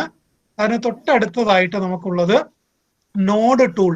നമ്മളൊരു വിഷ്വൽ ഓർഗനൈസറിൽ അല്ലെങ്കിൽ കോൺസെപ്റ്റ് മാപ്പിൽ അല്ലെങ്കിൽ മാപ്പിംഗ് സ്ട്രാറ്റജിയിൽ നമ്മൾ സാധാരണ ഇത് ഉപയോഗിക്കുന്നത് നോഡ്, ചിലപ്പോൾ അതിനെ പാരന്റ് നോഡ്, ചൈൽഡ് നോഡ് എന്നൊക്കെ വിളിക്കാറുണ്ട്. താല്പര്യമുള്ളവർ ജോസഫ് ഡി നോവാക്, പറ്റുമെങ്കിൽ ഞാൻ അത് അപ്ലോഡ് ചെയ്യാം. Joseph D Novak learn how to learn എന്ന് പറയുന്ന ഒരു പുസ്തകത്തിൽ വളരെ വിശദമായിട്ട് കോൺസെപ്റ്റ് മാപ്പിങ്ങിനെ കുറിച്ച് നന്നായിട്ട്, അത് അദ്ദേഹത്തിന്റെ PhD വർക്കാണ്, വിശദമായി പറഞ്ഞിട്ടുണ്ട്. അതൊന്ന് വായിച്ചു കഴിഞ്ഞാൽ വളരെ എളുപ്പത്തിൽ അതിന്റെ തിയറി കാര്യങ്ങളൊക്കെ മനസ്സിലാകും. അപ്പോൾ നമുക്കൊരു സെൻട്രൽ നോഡ് ഉണ്ടാകും. ആ നോഡിൽ നിന്ന് പിന്നെ അതിനെ ബ്രാഞ്ച്ഡ് നോഡോ ഏത് രീതിയിൽ വേണമെങ്കിൽ വിളിക്കാം. അതിന് തൊട്ട് ടൂള് ലിങ്ക് ടൂളാണ്. പിന്നെ റാപ്പിഡ് പ്രോട്ടോടൈപ്പിംഗ്, ടെക്സ്റ്റ് ടൂൾ. അപ്പോൾ വളരെ സിമ്പിൾ ആയിട്ട് ഞാൻ പറയുകയാണ്. ഇപ്പോൾ ഞാൻ ICTയെ കുറിച്ചൊരു മാപ്പ് ഉണ്ടാക്കുകയാണ്. ഞാൻ ആദ്യം ചെയ്യുന്നത് ഈ നോഡ് ടൂള് ക്ലിക്ക് ചെയ്ത് empty മാപ്പിലേക്ക് വരുമ്പോൾ നിങ്ങൾക്ക് കാണാം അവിടെ ഒരു പ്ലസ് സിമ്പിൾ ആണ്. സെലക്ഷൻ, ഈ രണ്ട് കാര്യങ്ങൾ ആലോചിച്ചാൽ മതി. സെലക്ഷൻ, ഇപ്പോ എന്റെ കേഴ്സർ ആരോ മാർക്കിലാണ് ഉള്ളത്. അതിനർത്ഥം ഞാൻ സെലക്ഷൻ ടൂളിലാണ് ഉള്ളത്.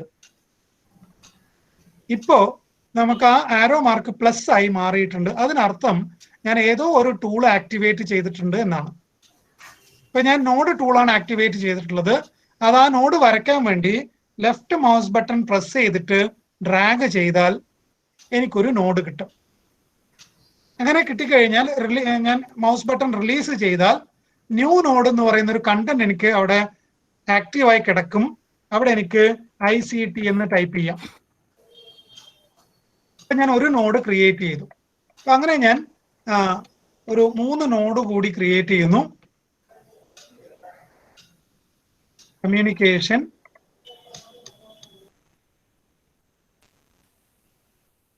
Information, technology. ഇനി എനിക്ക് ഇതിനെ കണക്ട് ചെയ്യണം. അതിനെ ഞാൻ കണക്ഷൻ ടൂളിനെ ക്ലിക്ക് ചെയ്യുന്നു, അല്ലെങ്കിൽ ലിങ്ക് ടൂള് ക്ലിക്ക് ചെയ്യുന്നു. എവിടെ നിന്നാണോ ഞാൻ കണക്ട് ചെയ്യേണ്ടുന്നത്, ഇപ്പോൾ ഈ പാരന്റ് ടൂളിൽ നോഡിൽ നിന്ന് ഞാൻ ചൈൽഡ് നോഡിലേക്ക് കണക്ട് ചെയ്യുന്നു. ICT connected to technology. അവിടെ ഒരു ലേബൽ എന്ന് പറയുന്ന ഒരു സെക്ഷൻ കാണാം. ഈ ലേബൽ പ്രത്യേകിച്ച് നൊവാക് പറയുന്ന ഒരു കാര്യം, കോൺസെപ്റ്റ് മാപ്പ് ആയി മാറുന്ന സമയത്ത് കോൺസെപ്റ്റുകൾ തമ്മിൽ, മേജർ കോൺസെപ്റ്റും സബ് കോൺസെപ്റ്റുകളും തമ്മിൽ ഒരു ലിങ്ക് വേർഡ് ഉണ്ടാകണം. ആ ലിങ്ക് വേർഡും കൂടി കണക്ട് ചെയ്താൽ അത് കുറച്ചുകൂടി സെൽഫ് എക്സ്പ്ലനേറ്ററി ആകുന്നു. അപ്പോൾ ഞാനിവിടെ ടൈപ്പ് ചെയ്യുന്നു ഇൻക്ലൂഡ്സ്, ICT ഇൻക്ലൂഡ്സ് ടെക്നോളജി. ഇനി വേണമെങ്കിൽ എനിക്ക് ഇവിടെ നിന്ന് തന്നെ ഇൻക്ലൂഡ്സ് ഇൻഫർമേഷൻ, ഇൻക്ലൂഡ്സ് കമ്മ്യൂണിക്കേഷൻ. ഇനി ഇതിന്റെ പ്രത്യേകത നോക്കിക്കോളൂ. നമ്മൾ സാധാരണ ഇത് വേർഡ് ഡോക്യുമെന്റിൽ ചെയ്യാറുണ്ട്. വേർഡിൽ റെക്ടാങ്കിൾ എടുത്ത് വരച്ച് ആരോ മാർക്ക് എടുത്ത് സെലക്ട് ചെയ്ത് വരച്ച് ടെക്നോളജിയിലേക്ക് കണക്ട് ചെയ്ത് അടുത്ത ഒരു സെന്റൻസ് ടൈപ്പ് ചെയ്യുന്ന സമയത്ത് ടെക്നോളജി വേറൊരു സ്ഥലത്തോട്ട് പോകും, ICT വേറൊരു സ്ഥലത്തോട്ട് പോകും, നമ്മുടെ ആരോ മാർക്ക് വേറൊരു സ്ഥലത്തോട്ട് പോകും. അതിന് നമ്മൾ സാധാരണ ചെയ്യുക, മുഴുവൻ സെലക്ട് ചെയ്ത് ഗ്രൂപ്പ് ചെയ്ത്, ഇപ്പൊ ചിലപ്പോൾ നമുക്ക് വലിയൊരു മാപ്പൊക്കെ ക്രിയേറ്റ് ചെയ്ത് ഗ്രൂപ്പ് ചെയ്ത് വെച്ചാൽ അവസാനം മനസ്സിലാവുക ഒരു 4ാമത്തെ ലെവലിൽ ഒരു മിസ്റ്റേക്ക് ഉണ്ട്. അപ്പൊ നമുക്കത് വീണ്ടും അൺഗ്രൂപ്പ് ചെയ്യണം. അൺഗ്രൂപ്പ് ചെയ്ത ഇത് മിക്കവാറും എല്ലാവരും ചെയ്യുന്നതാണ്. അപ്പൊ അതിന് ഇവിടെ നോക്കിക്കോളൂ, ഈ ടെക്നോളജി എനിക്ക് ഏത് ഭാഗത്തോട്ടും കൊണ്ടുപോകാം. കൊണ്ടുപോകുന്ന സമയത്ത് കണക്ടേഴ്സും അതേപോലെ മൂവ് ചെയ്യും. ഇങ്ങനെ നമുക്ക് ഇപ്പോ അടുത്തത് ഞാൻ ഇൻഫോർമേഷനിൽ 3 തരത്തിലുള്ള ഇൻഫർമേഷൻ പറയുന്നു. ഫാക്ച്വൽ ഇൻഫർമേഷൻ,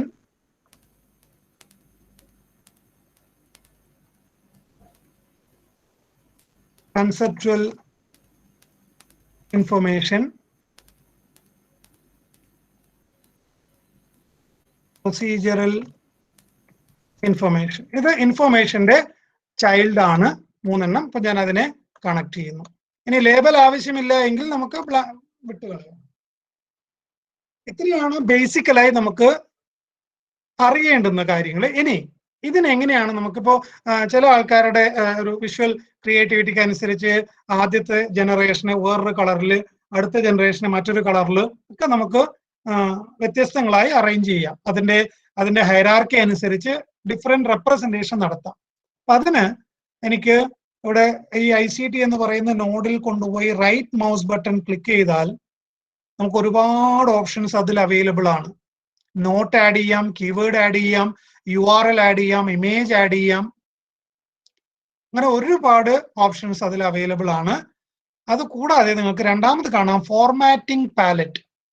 ക്ലിക്ക് ചെയ്താൽ ഇതേപോലെ നമുക്ക് ഒരു പാലറ്റ്, ഒരു ഫ്ലോട്ടിംഗ് പാലറ്റ് കാണും. ആ ഫ്ലോട്ടിംഗ് പാലറ്റിൽ നിങ്ങൾക്ക് ഷേപ്പ് സെലക്ട് ചെയ്യും. ഇപ്പൊ ഞാൻ ICT എന്ന് പറയുന്ന ഒരു ബോക്സ് ആണ് സെലക്ട് ചെയ്തിരിക്കുന്നത്. അതിന്റെ ഷേപ്പ് ഞാനൊന്ന് മാറ്റുന്നു. ഇപ്പൊ ഷേപ്പ് മാറ്റണമെങ്കിൽ ഞാൻ ഫോർമാറ്റിംഗ് പാലറ്റിലാണ് പോകേണ്ടത്. എനിക്ക് കളർ മാറ്റണം. ഫസ്റ്റ് കളർ ഇതാണ് ഉദ്ദേശിക്കുന്നത്.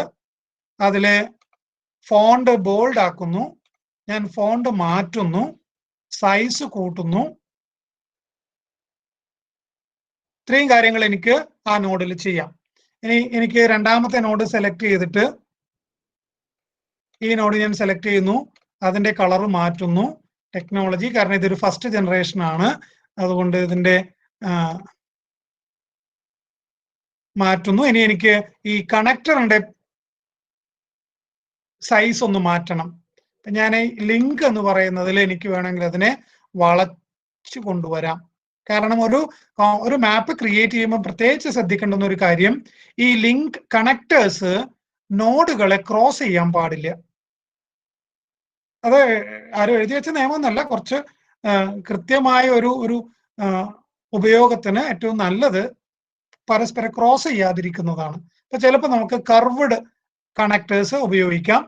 ഇനി അതിന്റെ എൻഡ്, ഈ ഒരു കണക്ടറിന്റെ എൻഡ് എനിക്ക് വേണമെങ്കിൽ മാറ്റാം. ഒരു എൻഡും ഇല്ലാതെ, ആരോ മാർക്ക് ഇല്ലാതെ, എങ്ങോട്ടാണെന്ന് ഞാൻ ഡയറക്ഷൻ പറയുന്നില്ല. അല്ല, ഇനി നമ്മൾ കൃത്യമായ ഹൈറാർക്കി ആണെങ്കിൽ ഡയറക്ഷൻ പറയാം. അത് സെലക്ട് ചെയ്തിട്ട് ഇനി അതിന്റെ സൈസ്, സ്ട്രോക്ക് സൈസ് നമുക്ക് കൂട്ടാം, വെയിറ്റ് കൂട്ടാം. ഇങ്ങനെ നമുക്ക് ഒരുപാട് കാര്യങ്ങൾ ഇതിൽ ചെയ്യാം. ഇത് നിങ്ങൾക്ക് ഡൗൺലോഡ് ചെയ്യാം. ഫ്രീ ഡൗൺലോഡബിൾ ആണോ സർ? ഫ്രീ ഡൗൺലോഡഡ് ആണ്. ഫയൽ JPG ആയിട്ടാണോ ഡൗൺലോഡ് ചെയ്യുന്നത്? അത് കൂടി ഞാൻ പറഞ്ഞു തരാം സർ. ഫയല് നമുക്ക്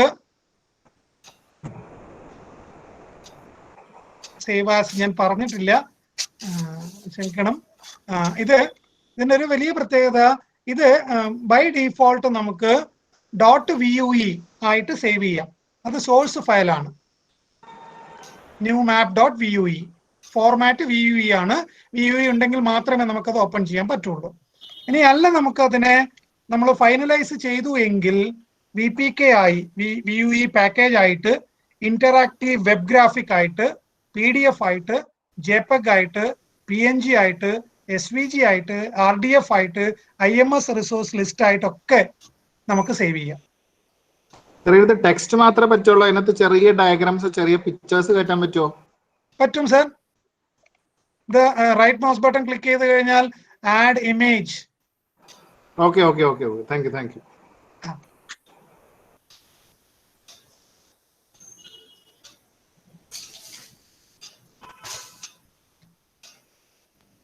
ഇത് നമുക്ക് ഞാൻ ആ വെബ്സൈറ്റ് കൂടി കാണിച്ചു തരാം.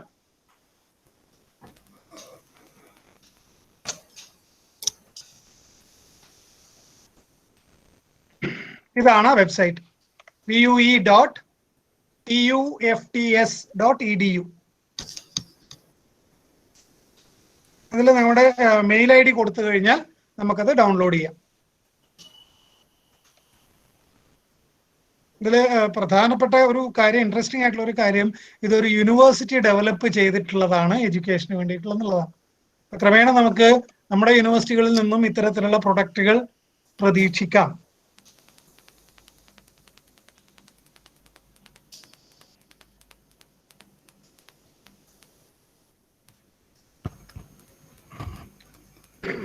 Hello sir. ശ്രീജി സർ ചോദിച്ചോളൂ. സാർ ഒരു കാര്യം, ഡിജിറ്റൽ പോർട്ട്ഫോളിയോ പ്രിപ്പറേഷനുള്ള ഏതൊക്കെ സോഫ്റ്റ്വെയർസ് ഉണ്ട്? ഒരുപാട് സോഫ്റ്റ്വെയറുകൾ ഉപയോഗിക്കാം സാർ. നമുക്ക് സാർ ഒന്ന് ഷെയർ ചെയ്യാൻ പറ്റുന്നതല്ല? നമുക്ക് ഷെയർ ചെയ്യാം.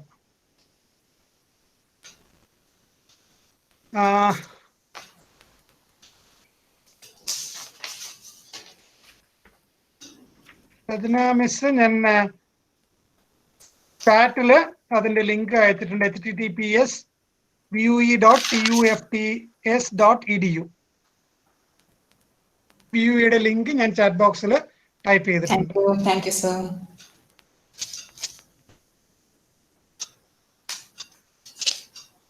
ഹലോ സാറേ, ഒരു കാര്യം കൂടെ ഞാൻ ചോദിക്കുന്നത് കുഴപ്പമില്ലല്ലോ? സാറേ, നമ്മളെ ഈ കൺസെപ്റ്റ് മാപ്പിംഗ് എന്ന് പറയുന്ന ആ ഒരു കൺസെപ്റ്റ് അല്ലെങ്കിൽ തിയറി അല്ലെങ്കിൽ ആപ്ലിക്കേഷൻ എന്നൊക്കെ നമുക്ക് പല വിധത്തിൽ നമുക്ക് ഉപയോഗിക്കാവുന്ന ഒരു കാര്യമാണ്. അപ്പോൾ നമ്മുടെ ഈ സോഷ്യൽ സയൻസിലൊക്കെ ഞങ്ങളുടെ സിലബസിലൊക്കെ ഉള്ള ഒരു കാര്യം എന്ന് പറഞ്ഞാൽ പിന്നെ കൺസെപ്റ്റലൈസേഷൻ എന്ന് പറയുന്ന ഒരു ഹൗ ടു പിന്നെ apply concept in our research എന്ന് പറയുന്ന ഒരു സംഭവമുണ്ട്. അതുപോലെ തന്നെ കൺസെപ്ച്വൽ ലിങ്കേജ് എന്ന് പറയുന്ന ഒരു ഇതുണ്ട്. അപ്പം സാറ് പറഞ്ഞ ഈ സബ് കൺസെപ്റ്റ് എന്ന് പറയുന്ന ഒരു സംഭവം ഉണ്ടല്ലോ. അപ്പൊ അതിന്റെ പിന്നെ ജോസഫ് നോവാക്കൊക്കെ പറയുന്ന അത്തരത്തിലുള്ള പല കാര്യങ്ങളും നമ്മൾ ഇതിൻ്റെ അകത്ത് യൂസ് ചെയ്യുന്നുണ്ട്. പലപ്പോഴും സോഷ്യൽ സയൻസിന്റെ അകത്ത് തന്നെ ഈ പ്രത്യേകിച്ച് നമുക്ക് PG ലെവലിൽ അല്ലെങ്കിൽ പോലും അതിനെക്കുറിച്ചുള്ള ഒരു ജനറൽ അവയർനെസ് ഒക്കെ നമ്മൾ കൊടുക്കുന്നുണ്ട്. അപ്പം അത്തരത്തിലുള്ള അതിനെ നമുക്ക് അതുകൊണ്ടാണ് നമ്മുടെ സോഷ്യൽ സയന്റിഫിക് എന്ന് പറയുന്ന ഒരു ടേം തന്നെ ഉപയോഗിക്കുന്നത്. അപ്പൊ അത്തരത്തിലുള്ള അങ്ങനെയുള്ള കാര്യങ്ങളും കൂടി നമുക്ക് ഇതിന്റെ അകത്തേക്ക് അപ്ലൈ ചെയ്യാൻ പറ്റത്തക്ക വിധത്തിലുള്ള ഒരു ഒരു ഒരു ഒരു എന്താ ഒരു പ്ലാറ്റ്ഫോം, ഒരു കോമൺ ആയിട്ട് ഇപ്പോൾ സോഷ്യൽ സയൻസിനാണെങ്കിൽ പിന്നെ സയൻസ് സബ്ജക്ട്സിനാണെങ്കിൽ ഹ്യൂമാനിറ്റീസിനാണെങ്കിൽ ലാംഗ്വേജ് ആൻഡ് ലിറ്ററേച്ചറിലാണെങ്കിൽ അപ്പം അതൊക്കെ ഉപയോഗിക്കുന്നുണ്ടോ എല്ലാവരും തന്നെ? പിന്നെ ഹ്യൂമാനിറ്റീസും സോഷ്യൽ സയൻസും ഒക്കെ ഉപയോഗിക്കുന്നുണ്ട് ഈ ഇത്തരം സംഭവങ്ങൾ. അത് തീർച്ചയായിട്ടും ഉപയോഗിക്കുന്നുണ്ടാവും.